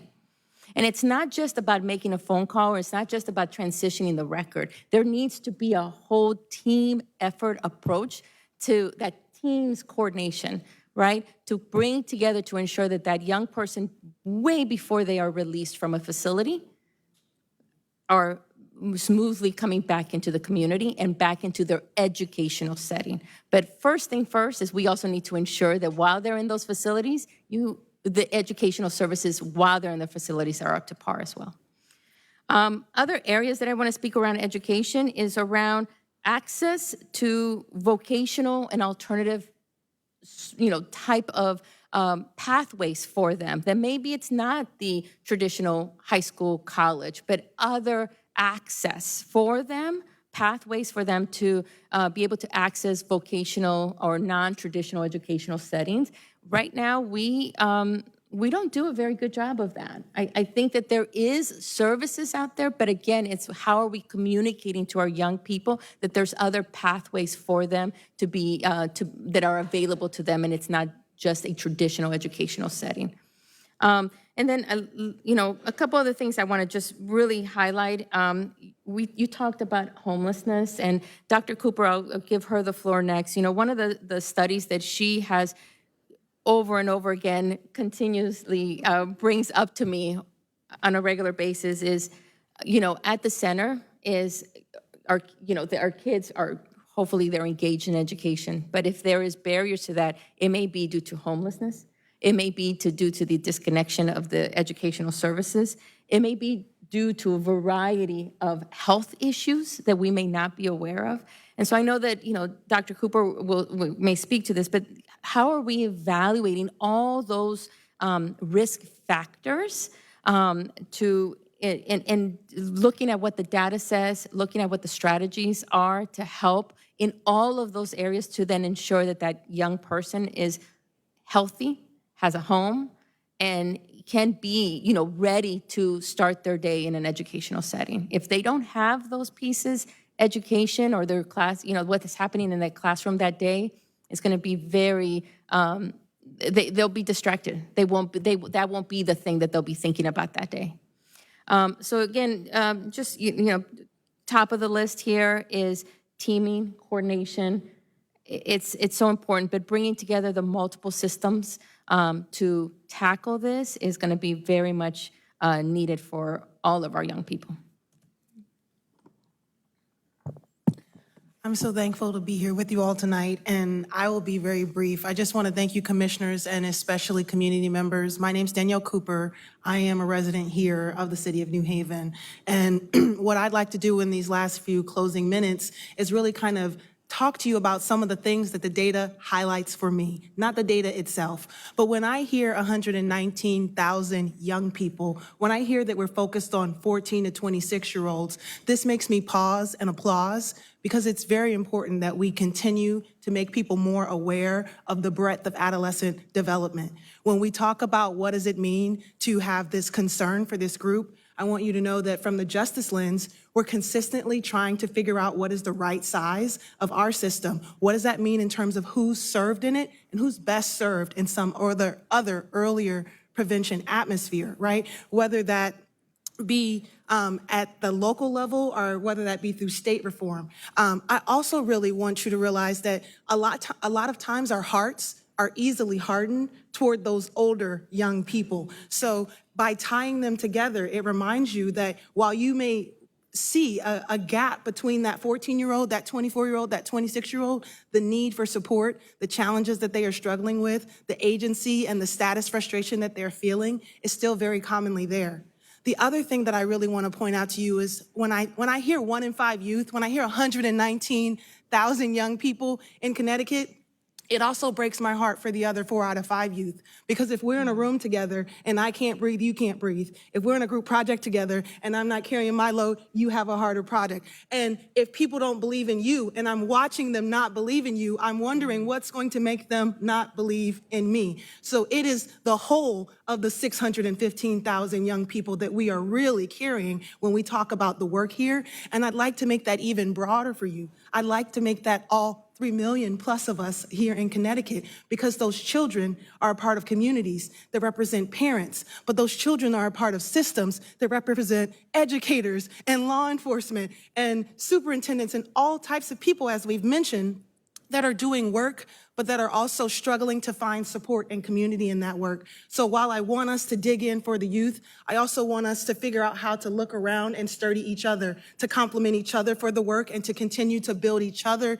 into the work. And a lot of that is starting with making sure we do not discredit the youth because we say, they're 14, they can figure it out. They're 22, they can figure it out. And that even that 26-year-old, even that 30-year-old, even that 36-year-old is still trying to figure it out, especially because of the impacts of the pandemic, especially because of the impact of the financial crises that we have suffered over the past decade. So I really strongly implore you to see the people. I also just want to bring your attention to the policy. This is the work of the Tau Youth Justice Institute. Our core is youth justice reform efforts and how we can both sturdy the workforce through our work in our community, sturdy it through the students at our university, sturdy it through the conversations and what we can help our policymakers do as they are engaging in tackling this, once again, whether that be at the local or the state or even the national level. We want you all to see that there's an imperative to do even better by this age group of 14 to 16-year-olds, but that we're also studying what is the information that would help us do better by them. Part of what we worked on is a policy dashboard. We're a decade into the Juvenile Justice Policy Oversight Committee, but how do we continue that communication, and how does it become an actual resource for strategic decision-making? How does it translate is where we're really also looking for further collaboration and support. And then the last point I want to make is that the data is just an opportunity for empowerment. It gives me the chance to often be in locations where I hear people's voices and I'm able to translate it. Because of the work that you all have sent me to do with educators, because of the work that you've sent me to hear the voice of young children and young adults about how they feel about the shifts in policy, how they feel they should be better supported, how they feel like they have ideas for what are the action and agency and things that we are looking to do. So I just want to remind you all, as we've said, we consider ourselves a long-term partner in this conversation. We see early intervention and the opportunity to connect disconnected youth as an imperative for what is stopping the pipeline into the juvenile and the criminal justice systems, but also to the larger goal of community building and wellness building for all of us in Connecticut, not just the disconnected young people. Thank you.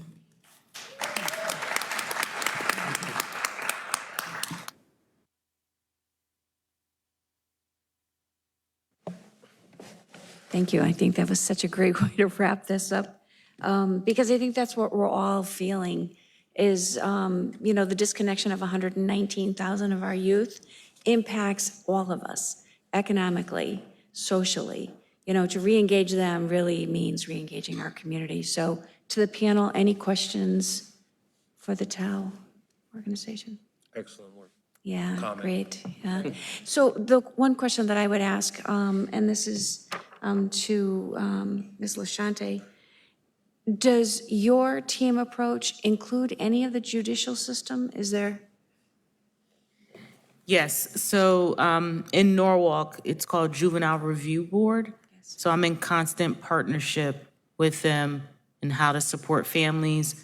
What are they working with the student on and how we can partner with that and just updating them on the student's progress. So we have a strong relationship. Thank you. All right, well, if we have, yeah. Thank you, Mayor. LaShante, I wanted to ask a question of you as well, and the TAO folks may want to jump in on this too. At the very beginning of this, when you talked about on top of the world versus weight of the world, you said that if you want people, remember what you have to say, tell a story. And my question or questions are actually focused on that story. And as you answer, I might hope that you'll kind of focus on it from three parts, which, there are best practices, which it sounds like you certainly do. There are policies, whether they're school policies or policies of the State Board of Education or things of that nature. And then there are statutes and laws that govern what has to be done. And my question about this young man who, in your words, fell off the face of the earth, is it sounded to me like from a best practice type of thing or from a caring perspective that you went looking for this person, something that's, I would assume, is not written in your job description as an assistant principal. My question, I guess the first part of the three-part question is, if you did not do that, what laws in Connecticut govern how that would be handled? How do we allow a child to fall off the face of the earth without having a statutory trigger or a process that says, if you don't go and do that out of the goodness of your heart, then what are the triggers here in Connecticut that require something to happen so that that person doesn't just get lost? The second part of that is what didn't apply directly to that child. You talked about how you looked for the triggers of somebody who was at risk of being chronically truant. And that's when you reached out and engaged family, guardians, parents, things of that nature. I guess the same question, other than you doing it or looking for that, is there a statutory trigger? Is there a policy trigger that requires that type of intervention at a certain point? And then the last part, all around this young person's story, what if they are gone for 3 weeks, 4 weeks, 5 weeks, and you do reconnect them? Do we just take that student and drop them back in the classroom from which they came?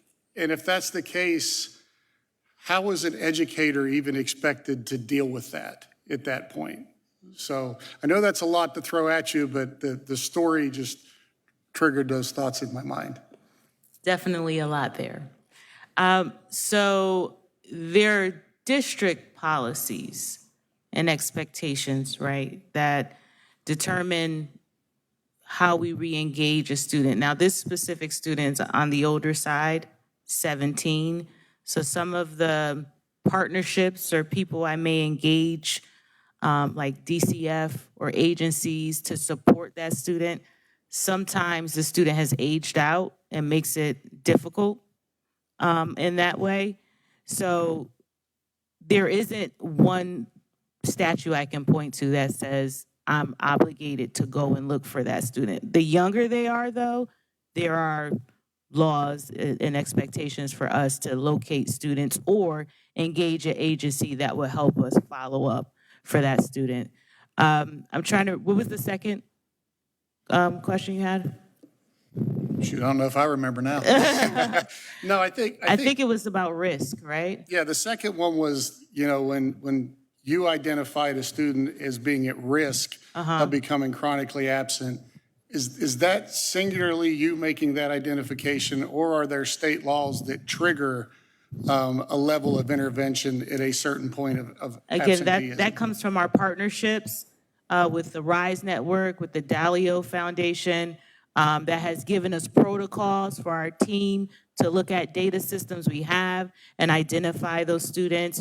We do have district policies and expectations around following up how many times I send a letter to the house, when is a good time to do home visits. We actually developed a manual with a checklist on different interventions we're expected to do as a school system. So that's something we did as a system, and it's a attendance manual, and it engages the counselor, it engages the AP, the parent, home visits, all of that. So again, that's really localized to our town and school district for that. And then the last question you had was taking a student who's been chronically absent, and finding re-engaging them and re-engaging them. Yes, so that usually looks like a re-engagement meeting.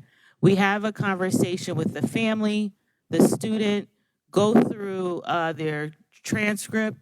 What is the realistic, what does the picture look like in terms of getting back on track, their plan for graduation?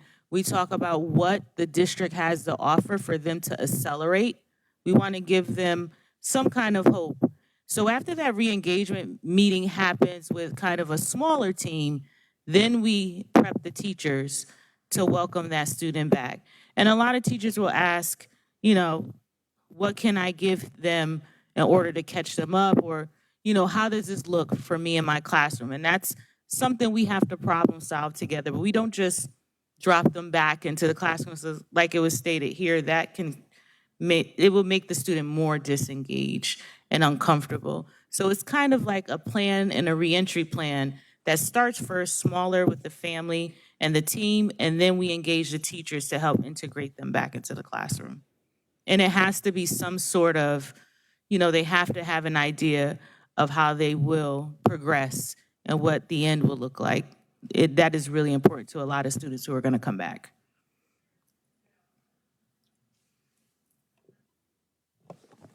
That's it. You wanted to add? Mike. Yeah, thank you. No, the only thing I would add to that is I think sometimes we look to the law to do things and it doesn't get you the result you want. So for years, if kids were truant from school, we had the legislation that was called Family with Service Needs. And every year, come the spring, we would get hundreds of cases dumped into the court system. And I used to say, well, what are we supposed to do with this? Because there's really no evidence that's saying if we bring these kids into the courthouse and somebody there is either a probation officer or a judge tells them go to school, we had no evidence that they went back to school because we're not addressing the problems that were causing them not to go.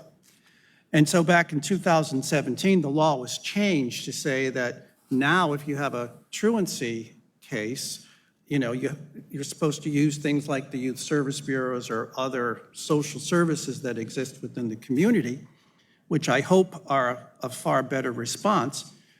But still, this idea of sending kids into the courthouse has some appeal, from a political standpoint, because we still see that come up in the legislature. Well, they still read stories about kids being chronically absent, so let's just send them all back to court, when that's not a real solution.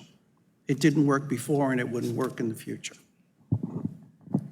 If I could, I would just quickly add, this is why the community partners are essential. I look out, I see CTVIP, I see Urban Community Alliance, I see partners that if students in New Haven are having issues, there are resources that we have that to some extent may be connected to larger, like if there's a larger problem, there are larger solutions. But we want to be able to get to that root well before we have advanced systems that represent advanced problems. So that community partnership is a lot of the key. Yeah. Okay, thank you very much. Certainly have given us a lot to think about. And it just feels like common sense when you say it. It's just how do we put that common sense into action? So I appreciate all of the insight and advice, and look forward to working a little more with you on all of that. So at this point, I think we're going to open this portion of the meeting to our public, many of whom have already signed up to speak. The experts are welcome to stay and hear the questions. Some of them may actually be directed to you, or if you had other commitments that you need to leave for, I guess this is your opportunity to escape. So with that, I'm going to call up, I think the easiest, most efficient way to do this is call up the 3 at a time so that you can queue up, be on deck. The podium is right here. Co-chair Josh Brown is there to assist you if you have any technical difficulties. And I'm going to go with the checked, confirmed attendees. So I have Brandon Clark, I have Sean Tomini, and Dennis Moynihan. If you want to step up. We're looking for 3 minutes. If there's a question or a comment, and we're going to try to scribe them as quickly as we can. So thank you. Yeah, and I've called each of you up. If you're out of order, that's not a problem. But if you could state your name first before you begin your comment, that would be helpful. Thank you. Good evening, everyone. I'm deeply honored to be here today. My name is Brandon Clark, and really this conversation has me reflecting on a journey that began for me over 2 decades ago when I first arrived in Bridgeport as a 17-year-old college freshman. Back then, I encountered a stark reality that would really shape the course of my career and fuel my passion for change. For 4 consecutive years in undergrad, I was studying to be a teacher, and I worked in a 5th grade classroom in Bridgeport, Connecticut. And every single year I was in that classroom, I was working with 12 or 13-year-old 5th graders who could not read. It was a heartbreaking realization at that time that many of those students faced significant barriers that would ultimately lead to disconnection from education, to community, and to opportunity. Looking back, it wouldn't surprise me if every single one of those students that I worked with during those times eventually ended up among the ranks of the disconnected. The experience was a pivotal moment for me that ignited a fire within me to change systems and challenge systems that persistently fail our children. Since then, I've dedicated my career to dismantling these barriers and creating pathways for success for youth in Bridgeport and beyond. And today I stand here as the executive director of a new nonprofit, Park City Presents, with a mission to transform the narrative in Bridgeport through the power of creative arts and music. I stand before you with a renewed sense of purpose and determination. Our focus is really on offering high-quality music tech education opportunities for city youth and presenting live music opportunities for all in Bridgeport. And so what we're doing is teaching kids how to do live sound and lights production for music shows, which is a really great career, one that many of the students we work with have no idea exists. And so we're really able to engage them through their love for music and teach them tangible skills that they can turn into a long and successful career.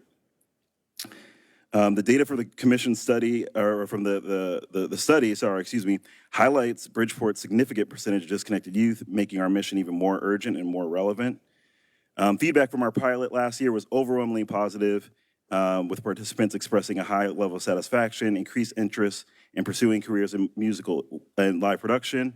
And our goal is really to continue to expand this by offering exploratory programs for middle school students and apprenticeships for high school students, or high school age, I should say, middle school age and high school age.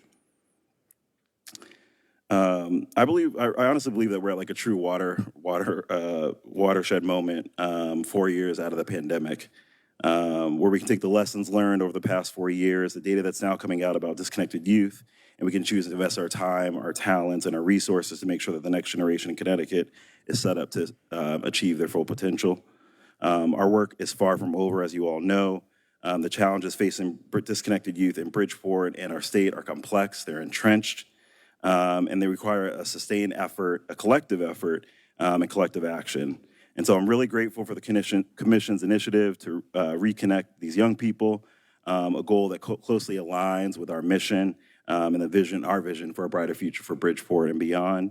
And we welcome support and really your expertise from the panel, from the Commission, advice, feedback, guidance on securing financial support as we continue our mission to empower Bridgeport's youth through music and creative expression. And so as we continue to advocate for change, expand our impact, I'm just really reminded of the resilience and potential of the youth that we serve.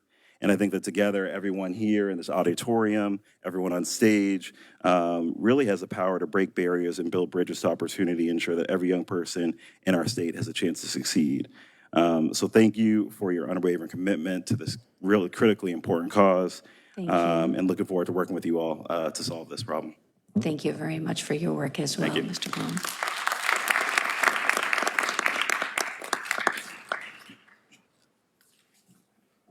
Good evening. Thank you for allowing me to speak. My name is Sean Tomany. I'm currently principal at University High School of Science and Engineering, a magnet school in Hartford. I worked in Hartford for 24 years, and I guess I didn't really realize it at the time, but I was trying to help my disconnected youth connect, and a lot of times it was in world history, which is especially difficult. But I'm here to talk, ask you something, give you some ideas. I saw you on TV over the weekend, and I said I just wanted to help or be a part of making this happen. During the pandemic, some of you may be aware that city buses were free for everybody. Little did I realize the impact that had. So I'm going to tell you a story. And his name was Juan Cruz, one of my students, one of what I lovingly refer to as my knuckleheads. So Juan and I had a long, tumultuous relationship, talking to him, come to school, whatever. So one day in January, he comes into school late. So being the principal that I am, I walk out, Juan, what are you doing? You got to come to school on time. You got to do this. You got to do that. And he says to me, the bus was full. What do you mean? And I'm thinking, you can stand. No, Mr. Tomany, the bus was full. You can stand. It was full of Weaver kids. So I'm like, oh, were you afraid of the Weaver kids? Different high school, whatever. No, Mr. Tomany, there was absolutely no room. I'm like, oh. And then it dawned on me he was a walker. And as he's walking out of my office, he's like, you're lucky I came to school and the next bus was only 30 minutes. So as you're looking at disconnected youth and how to get them connected to schools, one of the things that I think we forget about or don't see or don't understand, and myself I didn't see it, was schools and their access to them. Schools are often the one place in my kids' lives where things are normal. They have adults that care for them, that push them. Juan still comes back to see me because even though I was yelling at him, he knew I was yelling from a place of caring, of having expectations for him. Access to free city buses or transportation 24/7 allows kids to do multiple things. Juan came to school that day because he didn't miss the yellow bus, he missed the 7 o'clock city bus, and he caught the 7:30 city bus. Access to city buses at my school allows kids to play sports, allows them to stay and hang out with teachers, allows them to get tutoring, it allows them to come to Saturday school, it allows them to go to prom or dances, get a job, right? I've heard some talk about how some of these kids have to help support their families. If you have to take a school bus, you're adding an extra hour to your commute, right? So free access to city buses allows students to connect to their schools and to connect to the adults who care for them and want the best for them. So as you're looking at this and you're looking at strategies to help reduce, especially those high school kids, giving them free access to a city bus allows them to be a high school kid, allows them to hang out with their principal after school and talk about the Celtics, whatever it is. And those are the important conversations as well. Thank you for this time and opportunity. Thank you.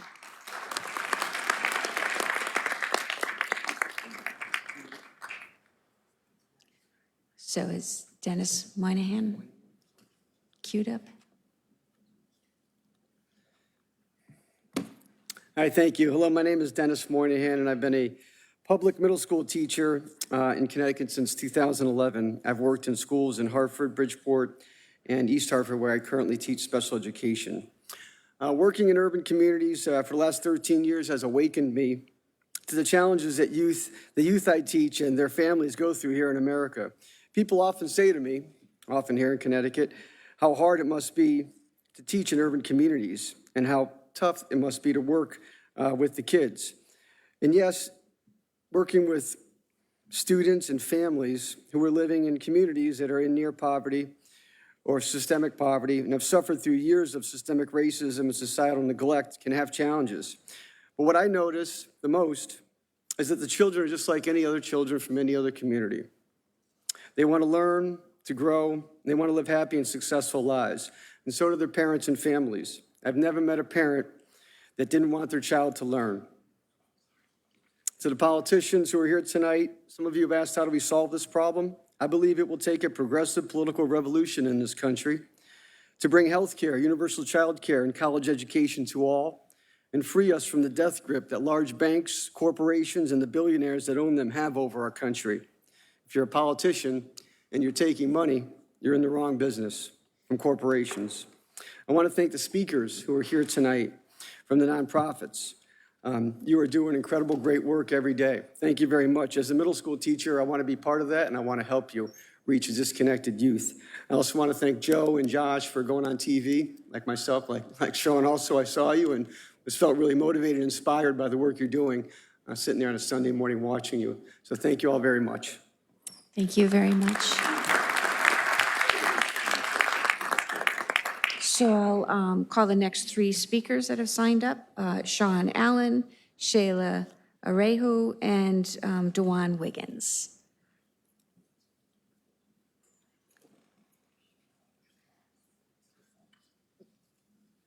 How you doing? My name is Sean Allen. I'm a founder of the nonprofit Equity of Richmond Alliance. I do educational consulting. Currently, I'm working in New Haven schools at Celentano. You guys ever been to the circus? And I'm a person that likes to put things in perspective. In the circus, there's elephants. And in the elephants, they have this little rope. And the little rope keeps those elephants from running away. Outside of a cage, outside of chains, all it takes is a little rope for this big, massive elephant to stay in place. A lot of the work we do in the high school level are our kids, they're elephants, right? I work K through 8. Our disconnected youth is not starting in our high school level. It's starting in our K through 8 schools.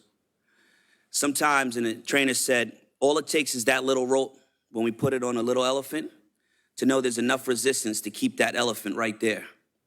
So what does that mean? As they grow up, they know if I believe that that little resistance doesn't give me freedom, I'm disconnected. If I know that a lot of my kids don't even dream, they're disconnected. I have a saying that I say with my kids is, in order to be successful, you have to have dreams. In order to have dreams, you have to feel safe. In order to feel safe, you have to have hope. In order to have hope, you have to feel loved. All of my kids, I tell them I love them. So when they come there and there's a fight, something's going on, they know because I pour into them and I love them and I respect them, that they trust me. No learning takes place without trust, without building relationships. I'm here today because I'm inviting the commission, our politicians, our stakeholders, our community to come into our school. I'm at Celentano School, and at any time, anybody here, come into the school and see what the teachers deal with. Coming to the school when we're walking through the hallways and there's a little girl, one of our little girls, Heaven, she's 6 years old. The trauma that this little girl has been through, she's dealing with in the hallways. The teacher is sitting there struggling to help her because she loves her and she's sick. And she can't take off of work because if she takes off of work, that system, it crumbles. But the impact of watching these kids, the impact of seeing how education has changed, policy has changed. There's so much technology now that a lot of our policies are not following up with that. That some of the things and the talks that we have, unless you're inside the schools, unless you're seeing this real time, you have no idea what's going on. I started 20 years ago in higher education, and when I went back and I realized that why am I dealing with elephants with little ropes? And why I'm not going to the source and finding out if we start in our K-8 schools, if we're providing them safe resources, if we're taking the phones away in school so they can have meaningful relationships like we used to have, then they're attaching themselves to people who care about them, to people who love them, and people who make them feel safe. So yes, high school, working at the high school level is amazing. But what's gonna happen 5 years down the line when we have 119,000 more kids who are disconnected? So what I say to you guys and anybody that's on here, adopt a school. Come into that school. Let's create lists that have a list of resources of me as an educational consultant that I have to piecemeal everything if I need something. If there's mental health resources that I should be one list. If I need mental health, I can call with numbers, phone numbers, email addresses, everything. If I need funding, any funding sources, everything on one list. I should be able to call and I don't have to. And I think in education, that's all we do is we take a little bit here, see if it works. We take a little bit here, see if it works. Put that ecosystem in one school. Make sure that works and then roll that out in all the other schools. Systems work when people don't. I'm here today because I love my kids. I have 4 kids as a father. My kids ask me when I talk about the kids that I work with because I see them all the time. I establish restorative justice programs. These kids are getting expelled from school because they're fighting because they don't know how to express themselves. So I advocate for my students. So I know we talked about restorative justice. Stop kicking these kids out of school. At a young age, talk to them and saying, hey, you made a mistake, it's okay. Maybe you fought because somebody said something about your family dynamic and that's how you defend for yourself. So now if we have restorative justice programs, let them work with a custodian. Let them clean a school. Let them feel like a part of a community so that as they grow older, they're growing in their families. Some of these kids are not kissed goodnight when they go home. One of our 13-year-olds, she goes home, she says, Mr. Allen, I gotta run home because I have to get my siblings off the bus. And then I have to prepare for an inspection because my mom's not available. So these are some things that when we're saying, well, why didn't you do your homework? I don't have time for homework. I have real life responsibilities and I'm 12 and 13 years old. Thank you, Mr. Allen. Thank you.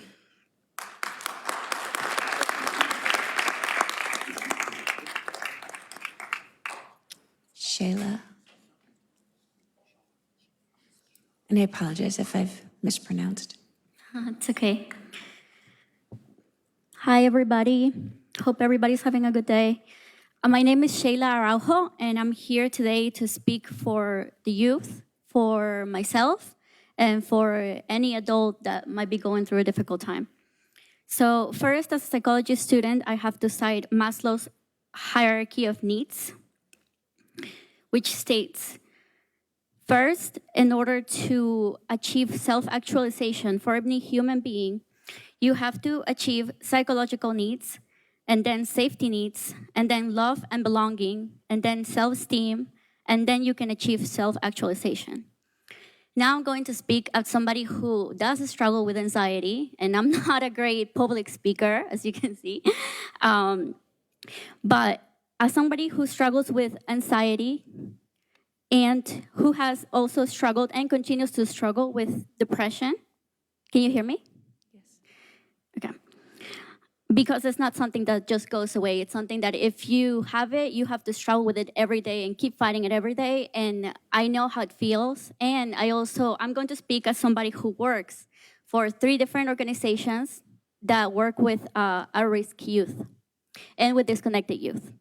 And from seeing this youth, I am able to empathize with them and I'm able to connect with them because I have been through some of the experiences that they have been through. So now I'm going to ask everybody here a question.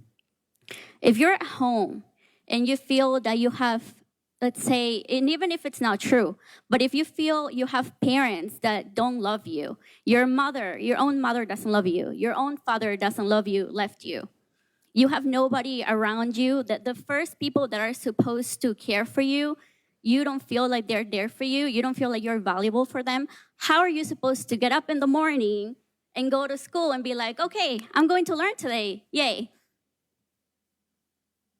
How? Okay, so I have gone through this myself, and I work with students that go through that every day. Now, this is not everybody's experience, but it is the experience of many people that I work with and my own experience. And because of that, I am able to advocate for this. Little story about me, I was a bad student. I didn't care. I was bad at math. I was a disconnected student. I just didn't want to get up from bed. I was like, I'm not going to go to school. You know, like nobody cares about me, so why should I care about school?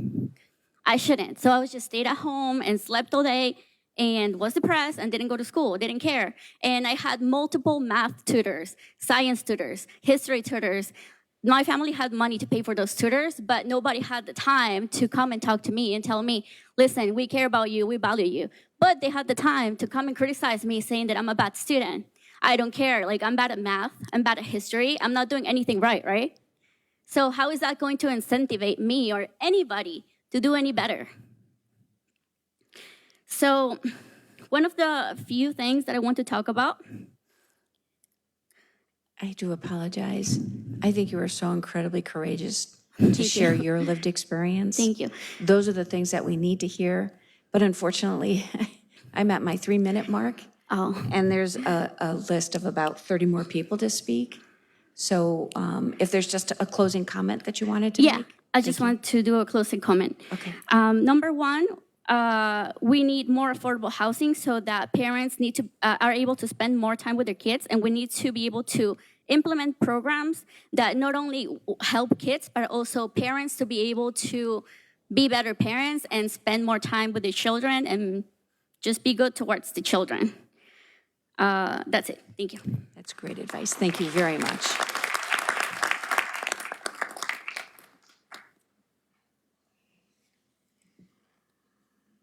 Hello, everyone. My name is Dewan Wiggins. I'm from the Youth Business Initiative located in Norwalk. Thank you for having me here today. I want to talk about a few things, but one, I want to start by some of the hats that I'm wearing.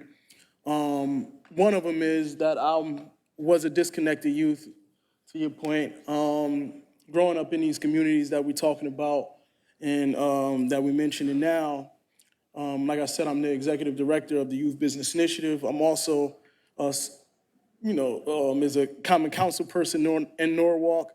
Really never was into politics, but really thought it would be a help for my community in seeing that a young black man that's coming from, these disconnected communities flourish in these spaces. So the population I deal with is a mix of population. We deal with a lot of disengaged youth. We deal with a lot of disconnected youth. But where my passion really lies is the disconnected youth, and more so the high-level disconnected youth. And that's the people that's the gang members, the people that's going to prison and jails, the people that's on the corners, the people that's getting shot. They have lost hope, and is really no getting them back to school. This is a population that's not talked about a lot or not served a lot. It's just the school-to-prison pipeline, and they're already at the end on their way to prison. Of lately, I had 3 of my students go to prison within the last month. And it's saddened to me because I didn't have the resources and the whereabouts to really to help them not go to prison. And these are some of the kids that's hard to engage, but because it's me and because I come from these communities and they respect me in this way, I was able to engage them and have them show up to certain things, but they still ended up incarcerated. So I want to say, because I'm not good at tracking time, but I really want to say this. It's extremely important for us to invest in leaders that's coming from this community. If you know me, some of you might on the panel heard me say it all the time. It's a broken record. We need to develop individuals coming from these communities that have similar histories and was able to overcome these things, and we need to support them, fund them, pay them what they deserve, and I promise you it will help in a sense of engaging with these like high extreme level disconnected youth. It's imperative that we understand the scope because what's the saying? Those are people that's closer to the problems, closer to the solution. I forgot how I go, but you probably heard that saying before. We say it all the time, but where's the investment? Where's the training? Because they already have the engagement with the youth. But we need more than me because one thing I do know that we get a lot of organizations coming to us, a small Black man nonprofit organization, but they might get a lot of funding and we kind of don't, but we still take on the heavy lifting, engaging with the community. So once again, I think it's imperative for all you guys to understand that. I know you're in it and you're doing all of these meetings all over the state of Connecticut, but I just want you to just keep that stuff in mind when thinking about engaging with disconnected youth and community leaders. Thank you. Thank you, Mr. Wiggins, for being the boots on the ground. All right, so next on my list, confirmed here to speak, I have Rania Days, Mark Abraham, and Monica Frazee.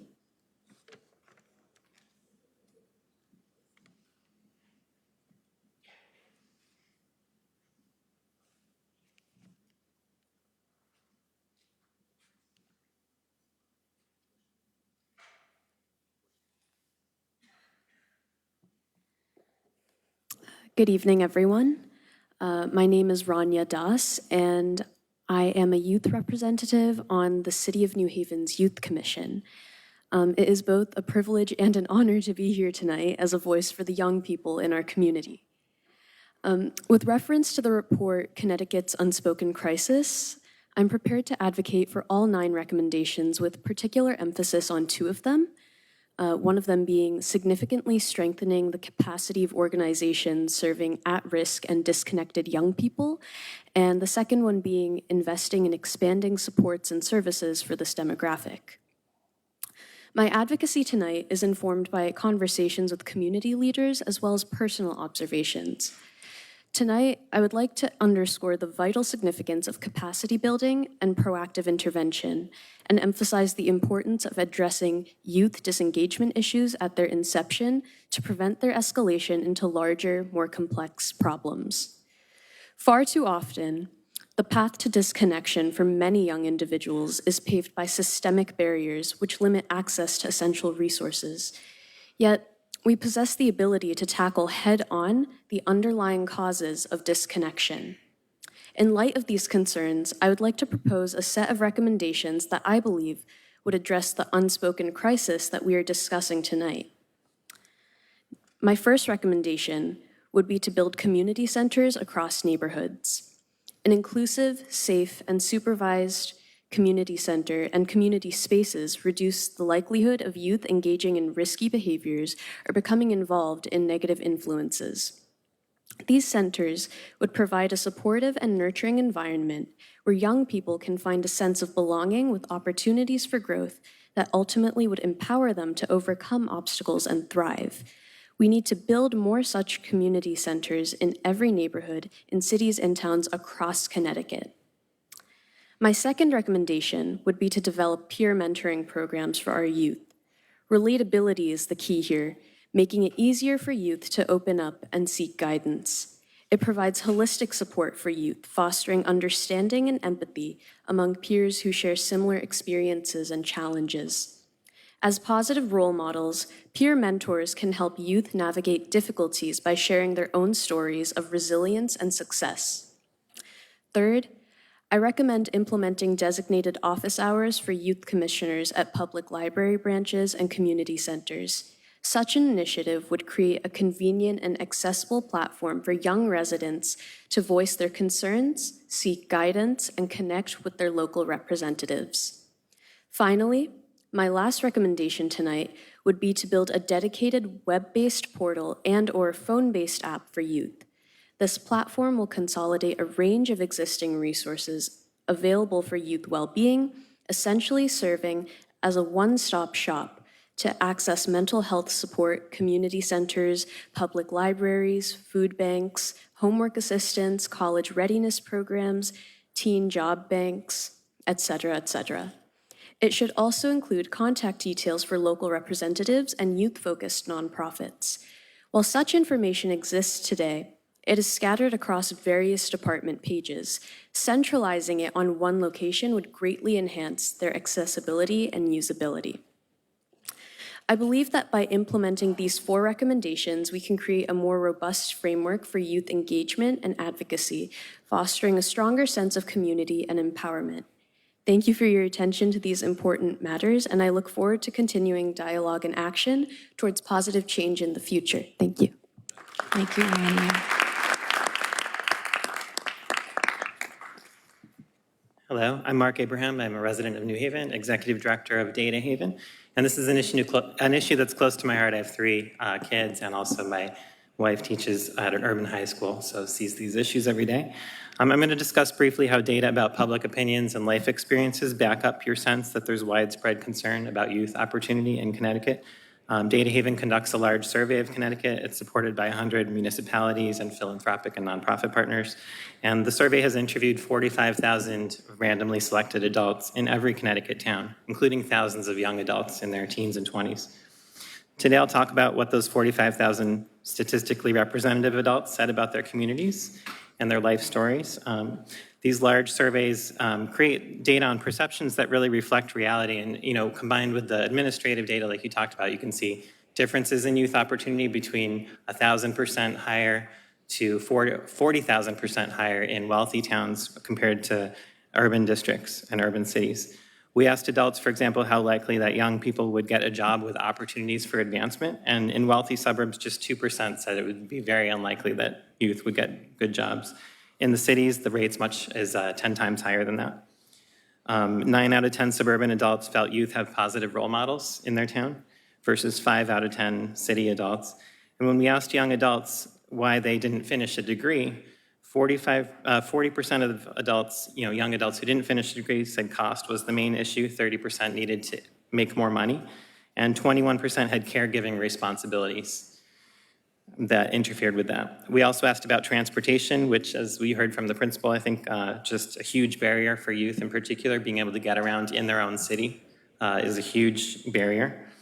We asked young adults if they experienced discrimination in employment. 21% of young people said they had faced unfair treatment when getting promotion or looking for a job just within the past 3 years.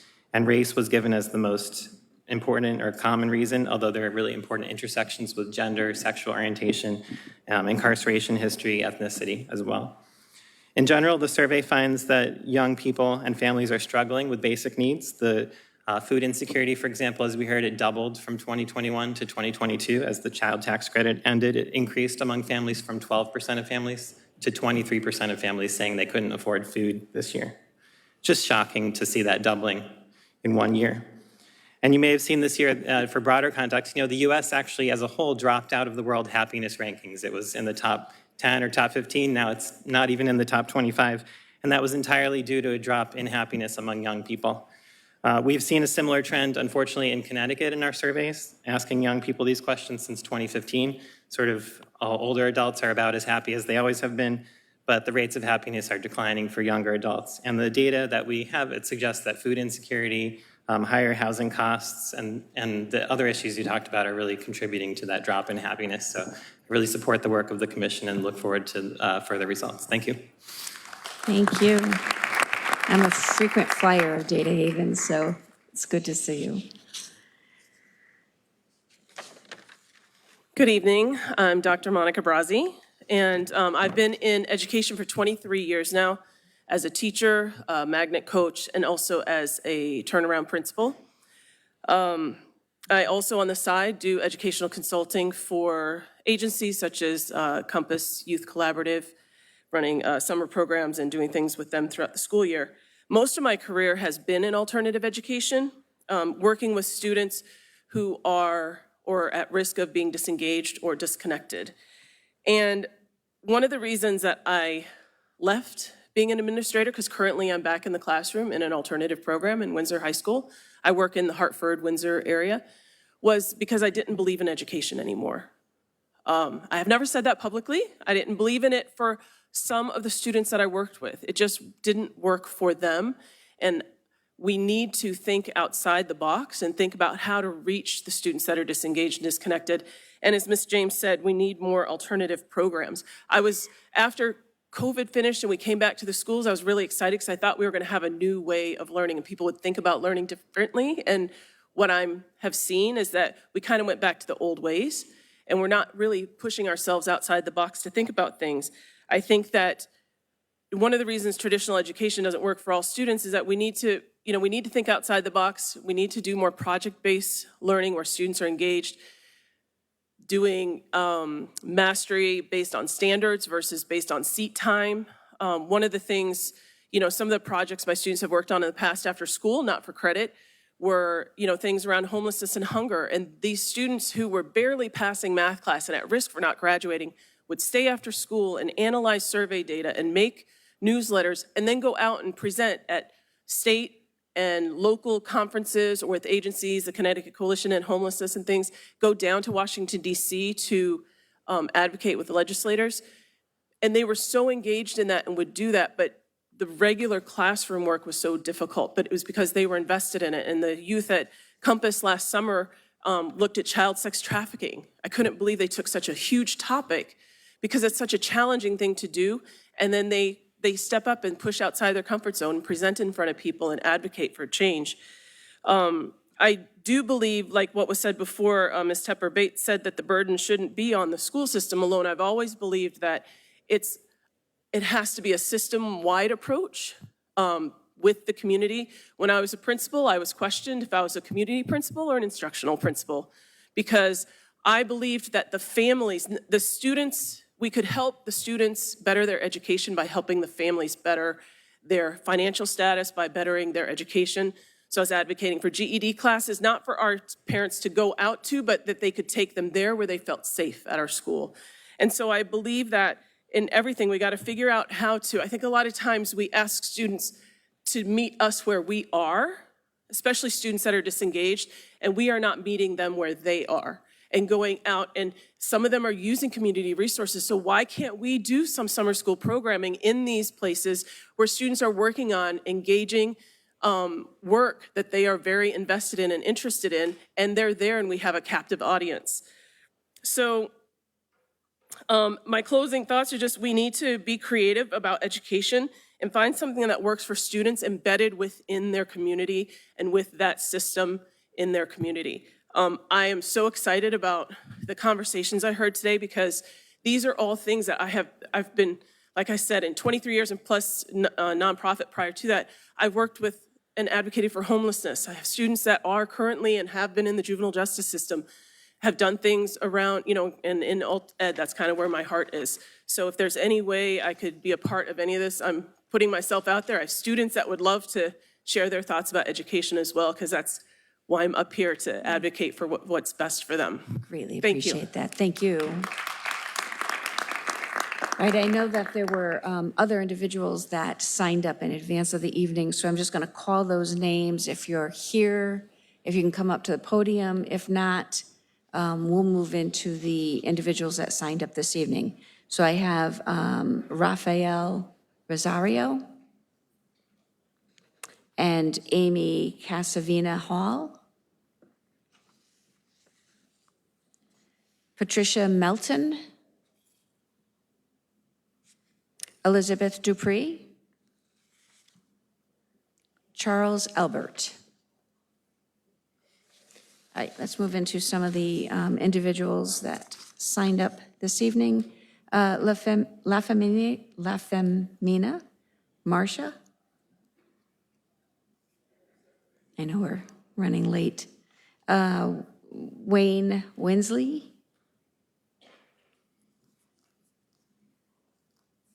And Pat Stolman. So yeah, if you just announce your name at the podium, it will be helpful. Hi, everyone. For those of you who don't know me, I'm Marcia LaFemina. I am I'm here representing a lot of people in New Haven with a nonprofit that we just started called Match in the Fairhaven section of the city. I myself am not from the nonprofit world. I make streetlights in North Branford. I know manufacturing. I know jobs. I know workforce development. I know a lot of those kinds of things. So this has been incredibly educating for me to hear more about the nonprofit world that I'm suddenly in. So I don't want to repeat anything. I'm just going to give you a little bit of perspective of what we've been able to see. 3 years in development, mostly raising funds, trying to wait for money for equipment to come in, money for training to come in. From the outside looking in, unrestricted funding would be really a good idea so that you could really develop unique programs and do different things. Reporting, I think, should be important, but having some unrestricted funding to meet these challenges would be a really helpful thing for us.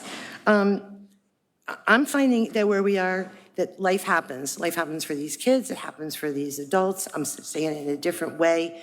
I know, as I said, when the folks from the Dalio Foundation came over to Match, you know, I didn't know what I wanted to be at 14, I didn't know what I wanted to be at 16, and maybe you all did at 26, but it still gets difficult.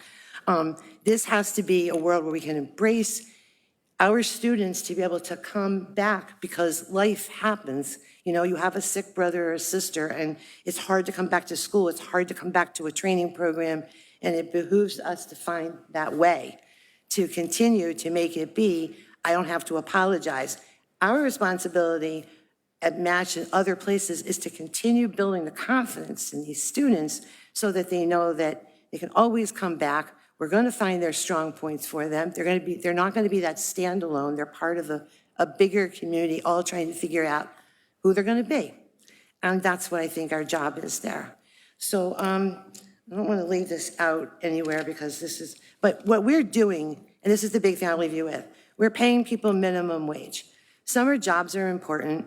Summer jobs that earn where you're actually making something are really important learning tools. A lot of these students maybe didn't have the father that was turning wood in the basement or taught them how to fix the car. So let's help them get the confidence to where it is they can be better. Manufacturing genuinely offers opportunities to at least get your feet wet, learn the soft skills because you're showing up and punching a clock. We're revenue driven. We're making real product at Match. We're going to be self-sustaining. We're reinvesting our profits in the nonprofit world back into the program to be able to keep paying, hopefully, hundreds of students over the course of the next couple of years. So thank you very much. Great work. Thank you very much.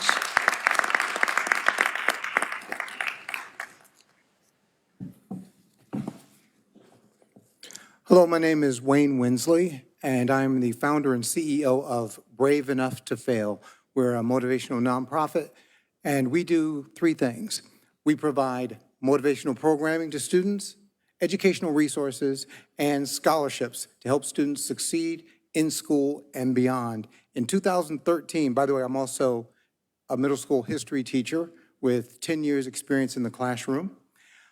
But we launched Brave Enough to Fail in this room in 2013. We gave our first major presentation on that stage to a class of seniors and juniors right here at Hillhouse. Since 2015, when we got our 501c3, we have reached over 30,000 students and awarded over $100,000 in scholarships. As of right now, we have Brave Enough to Fail scholars. One is a computer programmer for Amazon that just graduated out of college. One is a investment banking analyst for Barclay Bank. And one of our scholars is now an assistant, a production assistant for Late Night with Seth Meyers. All of our students that we serve are the students that we're talking about. These are, in some cases, first-generation English speakers, all first-generation college students. Our scholarships, by the way, are good for college or trade school, because not everybody needs to go to college. Our Boss Academy program is now operating as an in-school elective after-school program and a summer program. The director of New Milford Youth Agency was here. He had to leave, but they've been running our Boss Academy program for a couple of years.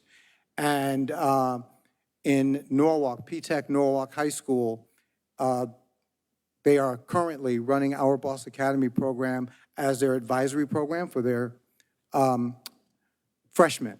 In fact, Norwalk School Superintendent Estrella, her son is a senior at Norwalk High School. He is one of our Boss Academy mentors, helping to run the program. In Bridgeport at Bullard Havens High School, we'll be starting our program there. I tell you all those things because I'm here to introduce our organization to you. We would like to be a part of the solution. We're not the solution, but one spoke in the wheel. And we've proven our concept and proven our impact. And I was one of those kids, okay?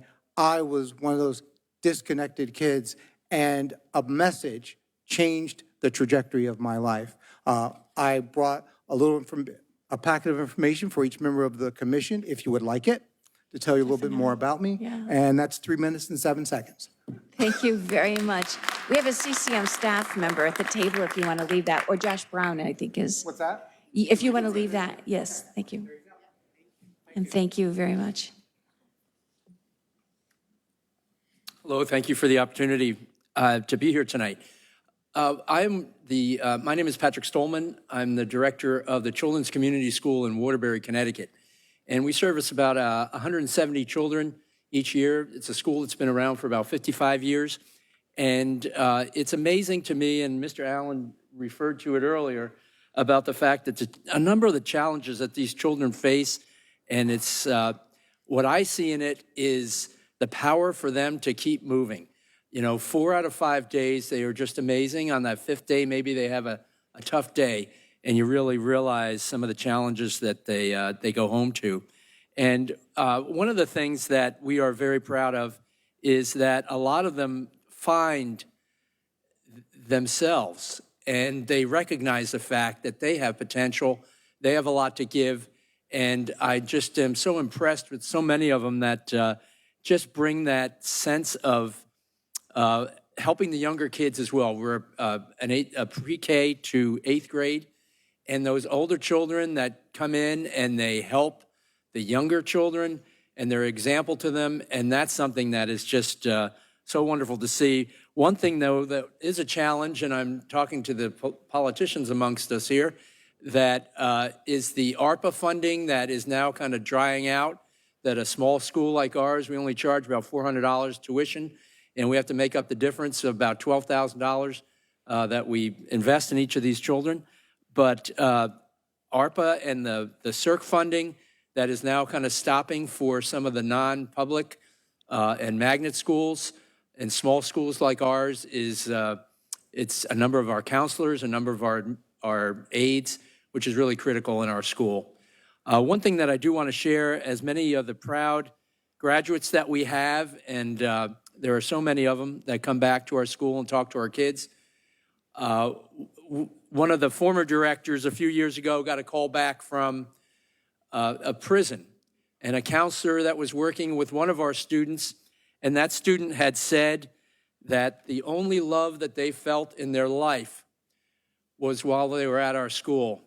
And it really, this is a woman that devoted 45 years of her life to education, and it really struck her that it really struck home with her of what we're all trying to achieve. And I just wanted to thank everybody that's here for everything that you are doing to be that love that some of these children see each day, each hour, and trying to help their families and others and their younger brothers and sisters and such. And I just want to say thank you to you all for the love that you're giving and that they experience. And I just want to thank you all as well. Thank you. Thank you, Mr. Stolman. So I'll read out the next 3 names. I have Leighton Johnson, Jessica Otano, and Gerard Chappelle.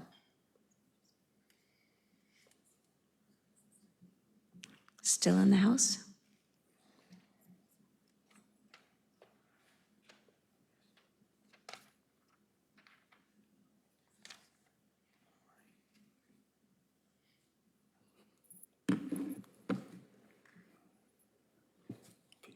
doing? She's nervous.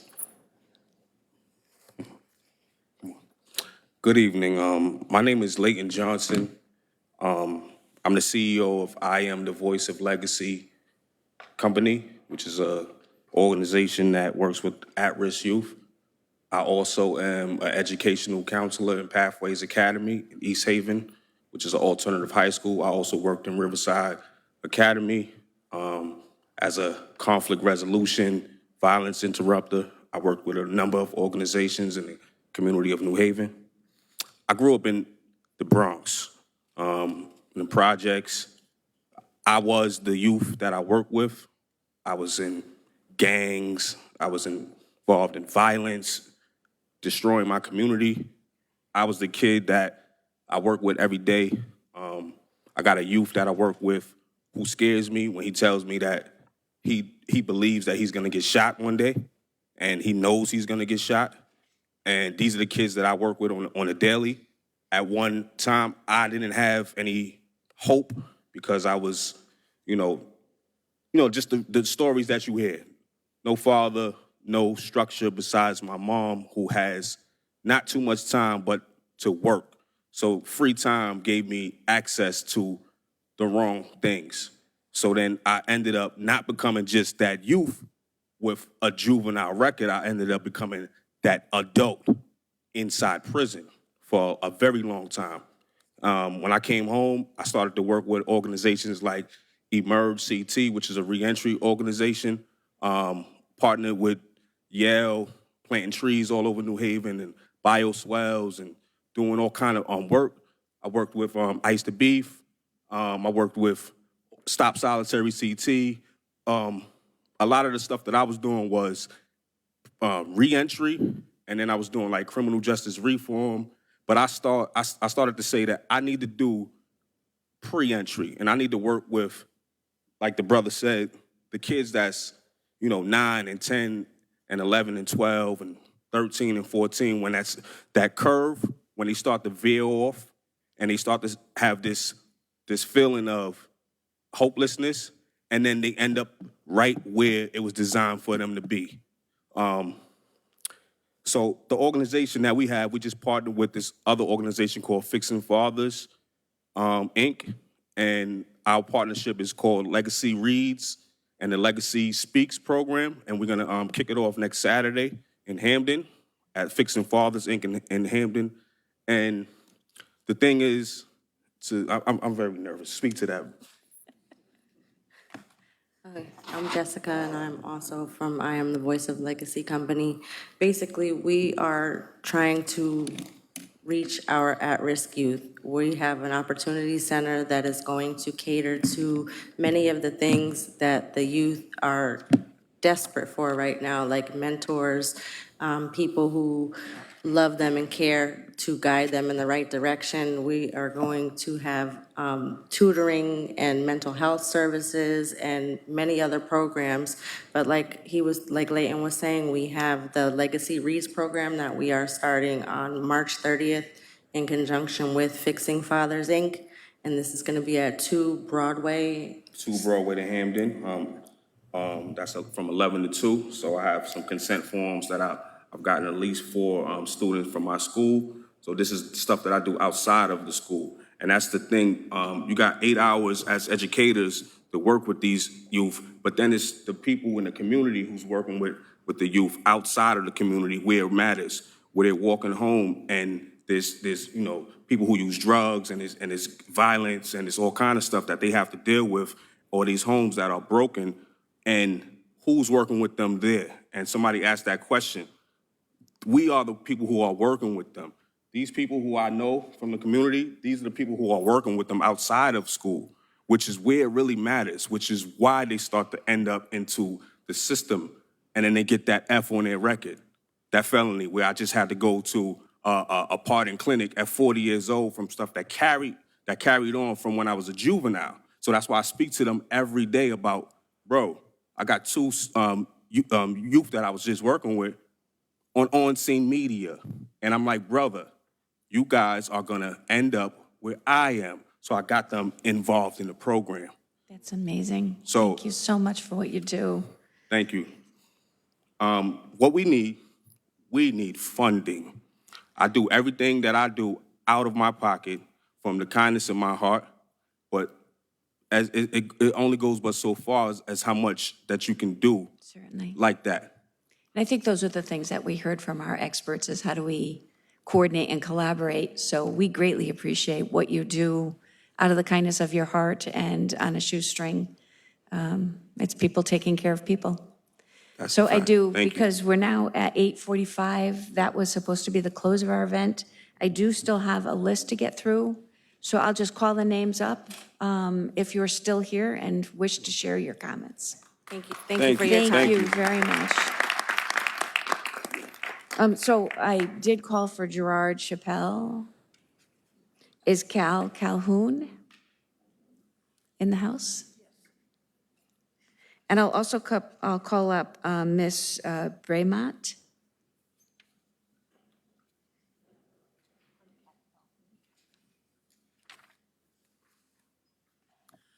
I'm Kat Calhoun, resident of New Haven and founder of Able to Learn Tutoring and Educational Services. I commend many things that are done by the commission and presented by the panelists and speakers before me tonight. There's a lot of engagement. I'm one of the miracles that made it through public school system and to college despite being in a family of poverty with 4 younger brothers, a single mom, and 2 of my brothers so disconnected they ended up in the justice system. Despite all of that, as a college math major, teaching credential, I found that working with younger and younger children was more rewarding. I loved the junior high age for teaching math. 15 years ago, I became involved in a teaching modern phonics program and working with youth in the grade school. As a math tutor, I had found that it was actually the vocabulary of instructions and word problems from 4th grade on that was giving people challenges before algebra and other requirements for high school. Working with English learners and English speakers in the grade school level, I became very fond of the 3rd and 4th grade children where you can really make a difference. Teachers have known for years that we are teaching children to read up to 3rd grade, and after that, they are reading to learn. We can learn by observation firsthand, we can learn by asking questions, we can learn by reading books, and now searching the internet and many other opportunities. So I suggest that what the commission has in your 119,000 report is the tip of the iceberg. You've done a deep dive for many of the pillars and things that are underwater and hard to see in this crisis, but I believe there's more to search and a parallel program, as has been indicated by a couple of the speakers, to start reaching into the grade school, particularly 3rd, 4th grade. If we can handle 3rd, 4th grade literacy and reading now, in the very near future, because the pandemic has made it worse. They're further behind than they used to be. But handling that now will prevent them from becoming another 119,000 in a few years. Thank you so much. We really appreciate that. I agree. I think the younger we hit them, the easier it is to save them. So we have Couture Bryant or Bremont, Deborah Riding, and April Celan.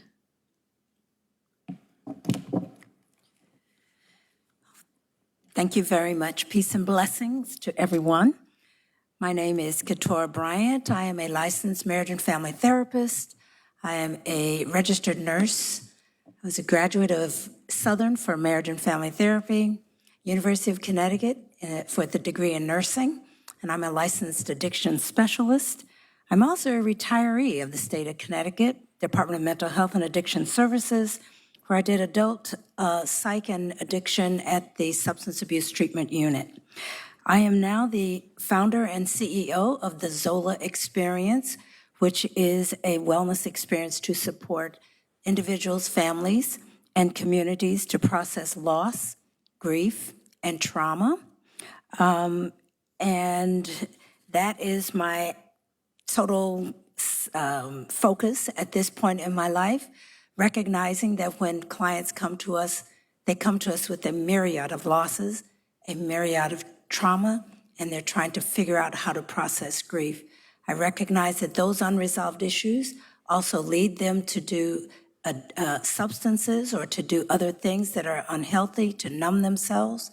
And if you look at our percentages of those individuals that are incarcerated, there's a high rate of mental and behavioral health issues. So that is my space that I am in. And we have Zola for children, adolescents, as well as for adults. We have been working with the reentry programs as well as just community people in general.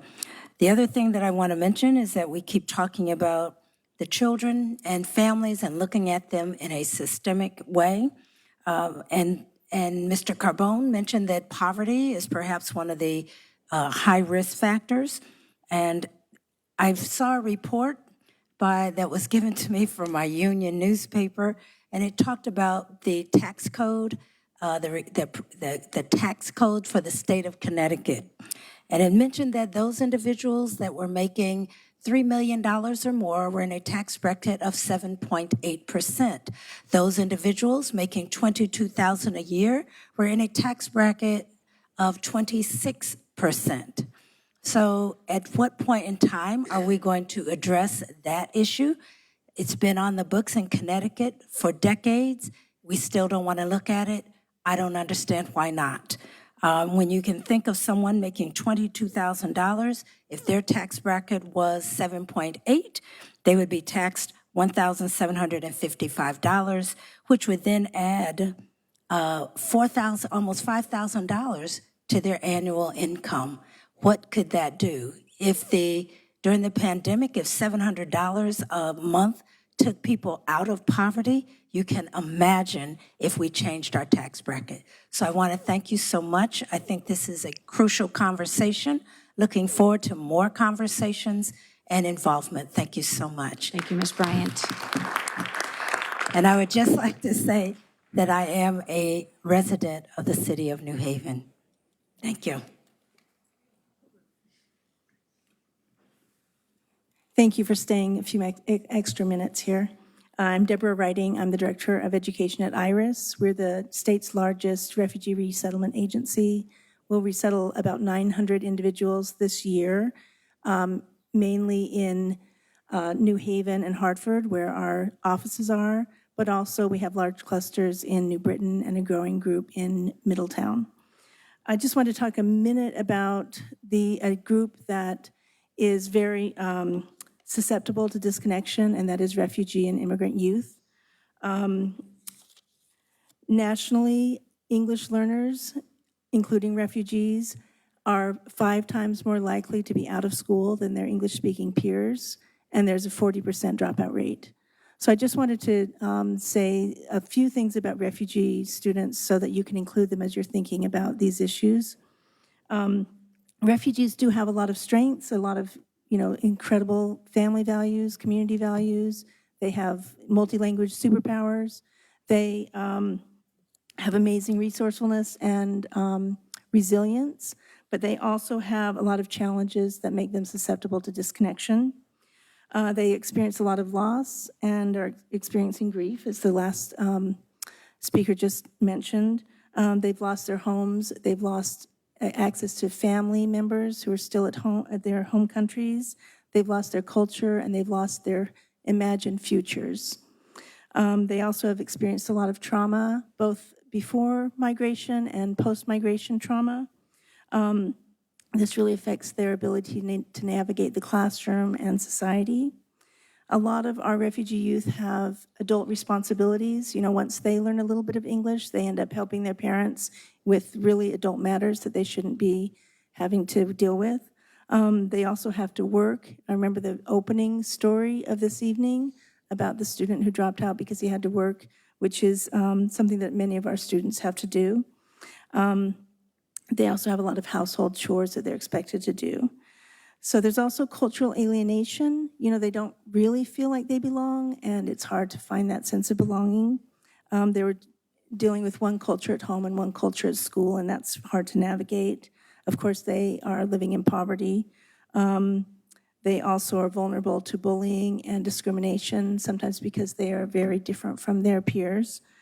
Many have interrupted education. I know you may have heard of the term SLIFE, students with limited or interrupted formal education. So these are students who are having to begin, maybe they're ninth graders. We have one student at Hillhouse who had never gone to school in one day in her life. Her name is Muslima. She had never been to school in her life, and she didn't speak a word of English when she started. And of course, there's a lot of shame associated with having to start over, not knowing, basic addition and things like that, in addition to English. Thank you. So, I'm sorry. I do apologize. I do have to hold everyone to 3 minutes. Oh, no, that's fine. You're at your 3-minute mark if you just want to close. I want to say that the students who arrive as teenagers are the most vulnerable ones, and I think we need a little bit more flexibility in their education. We're working on that and happy to partner with schools and other community agencies. Thank you so much. Thank you. Greatly appreciate it. Okay, so is April Salan here? Or Andre Guilford? And we have, I think, Jacqueline James and Ray Boyd. Good evening, everyone. My name is Jacqueline James. I am the co-founder and executive director of Next Level Empowerment Program. I would like to give you a little bit of background about myself. I served on the New Haven Board of Aldermen for 15 years. I also worked for DCF for 15 years. My parents were foster parents and housed 75 youth and children from the city of New Haven. I, along with my parents, was also a foster parent. I currently work as a social worker at 2 charter schools, and I am the director of public relations for a healthcare facility in the city of New Haven, a 120-bed mental health and substance abuse treatment facility. I want to say that as a social worker in a school system, the barriers for services is awful. Most parents in our system are looking for mental health services and support. There's a 4 to 5 month waiting list. That's a travesty. We should not be in this position. We are also having issues with our youth not having access to substance abuse treatment. Those are the barriers that we're seeing. When you say 119,000 at-risk youth, we are talking about 119,000 households. That's very scary.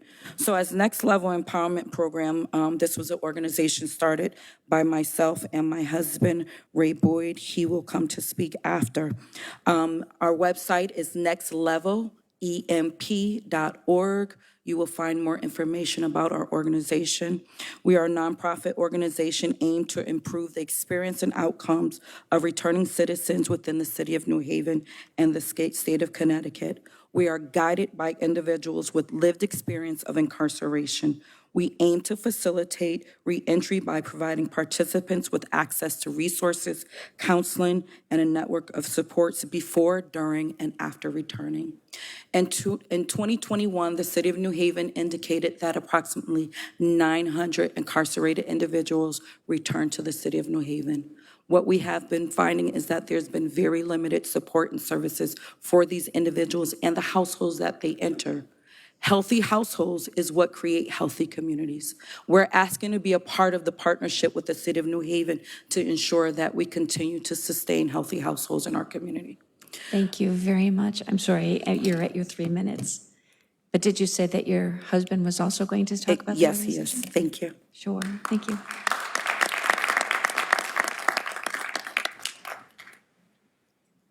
Good evening. Thanks for having this discussion. My name is Ray Boyd. I'm a returning citizen after serving 30 years of incarceration as a juvenile lifer here in the state of Connecticut. I am the program manager at the Yale Law School for New Visions for Public Safety at the Racial Justice Center. I'm also the co-founder of Next Level Empowerment Program. I am the epitome of what it is to be a disconnected youth. I dropped out of school in the 7th grade, and upon my incarceration, I was reading on a 3rd or 4th grade level at that time.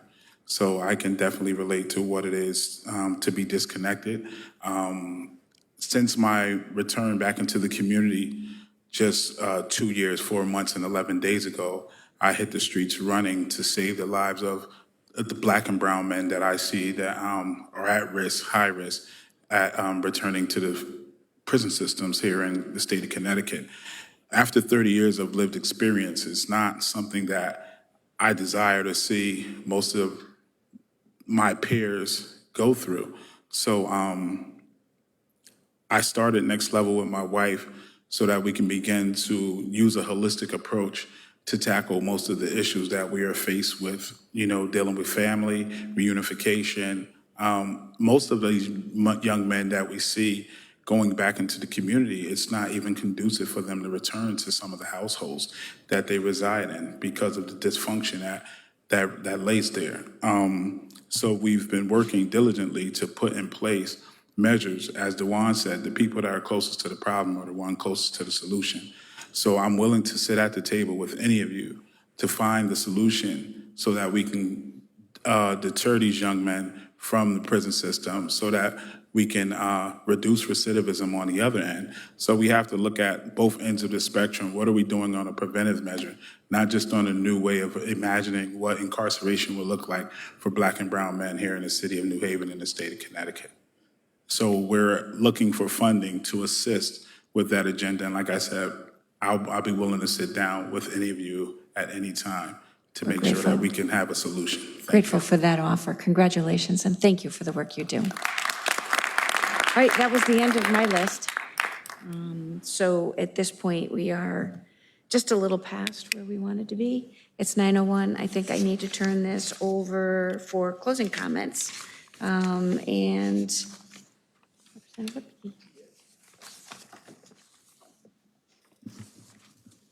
Well, I'm going to start not with a whole list of thank yous, but I will just like to thank CCM and the Dalio Foundation for doing the hard work of putting this together. I'd like to thank our panelists for coming out tonight, for helping to educate us, and especially the members of the public, because I think from you, we really learn a lot, because it's your stories that really give us the insight as to how this affects people on the everyday level, on the street level. It's important for us to hear that, to take that back.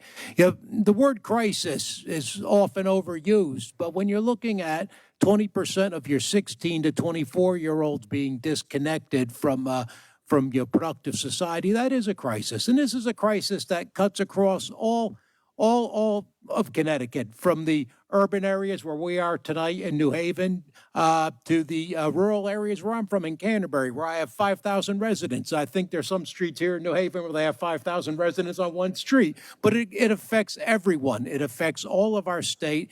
It affects us all equally hard, and it's an issue that I'm glad that we are tackling and that we are working on. Now, I'm leaving here tonight with probably more questions than answers, and for me, that's a good thing, because those are the questions that we're going to have to ask. Those are the questions we're going to have to pose to the folks in Hartford and the folks in Washington, so that we can prod them to actually make the meaningful changes that we need to address this issue and to address the disconnected youth in our society. So, on that note, I would like to say that our next meeting will be held, and it's up, this is why I get to talk, because the next meeting is up in our area. It's up in Mansfield, Connecticut. It will be held April 30th at the Town Council Meeting Room in Mansfield, Connecticut. And we'll be discussing poverty and homelessness and housing insecurity. So the mission will continue as we build our strategy, build our plan to combat this. I thank everyone for coming out tonight and helping us as we move along in this process.